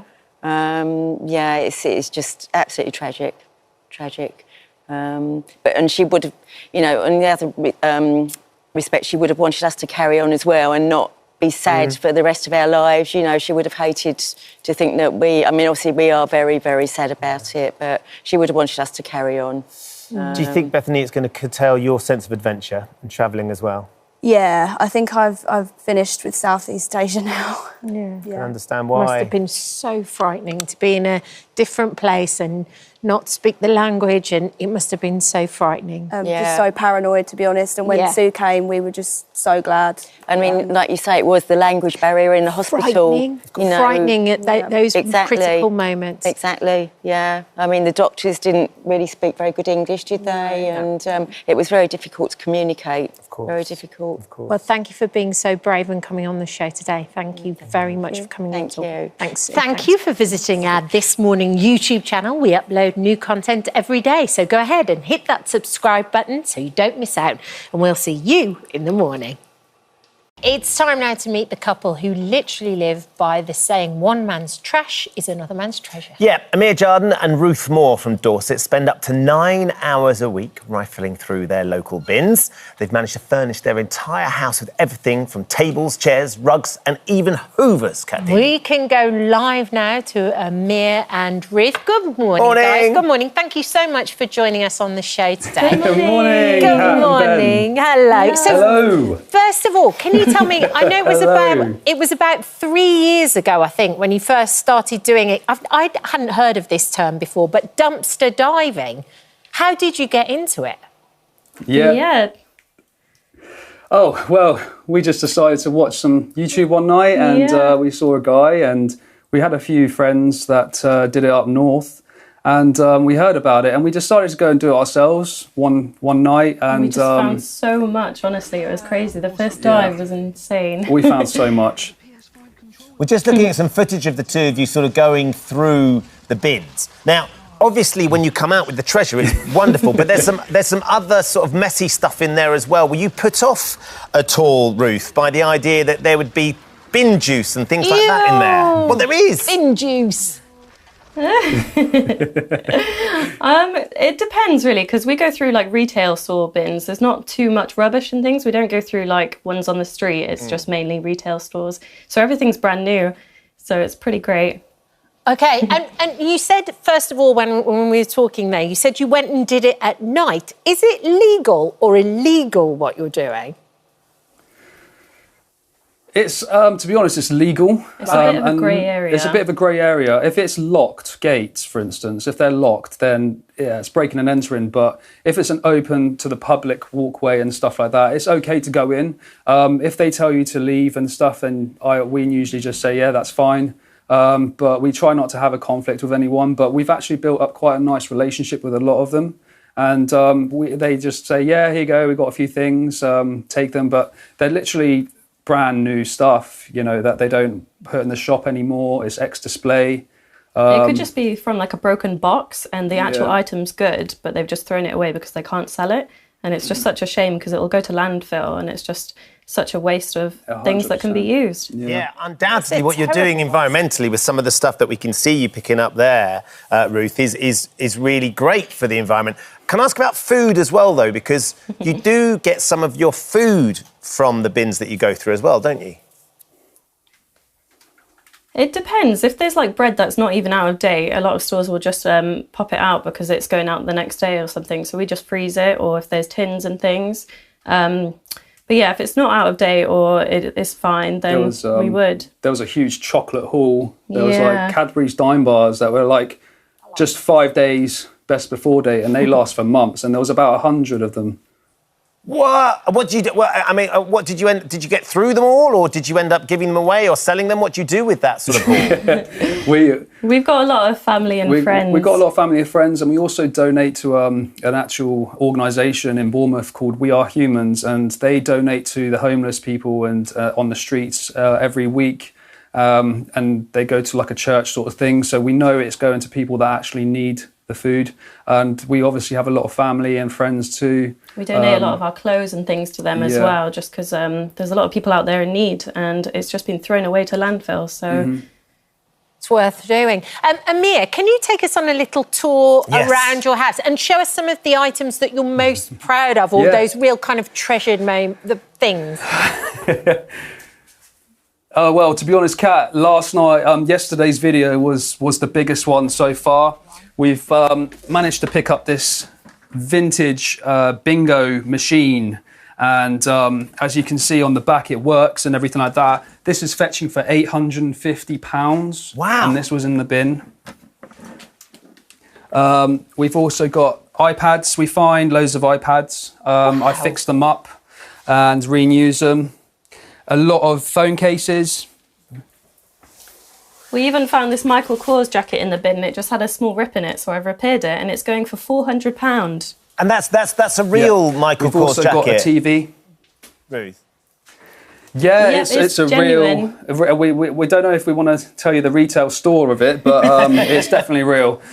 Wow. Amazing. We've got the coffee table, the TV. We've used this TV for a year now. It works perfectly. Amir, do you know what I mean? Why? Sorry, Amir. Why? Oh gosh, crikey! There's an exercise bike from the 70s. Why was that TV thrown out? That looks like a perfectly good television. It looks pretty modern and new. What it is? Yeah, at the moment, so there's a 10% for people to come into their shop to have like a £250 discount from new TVs. And what they do is they just throw them away.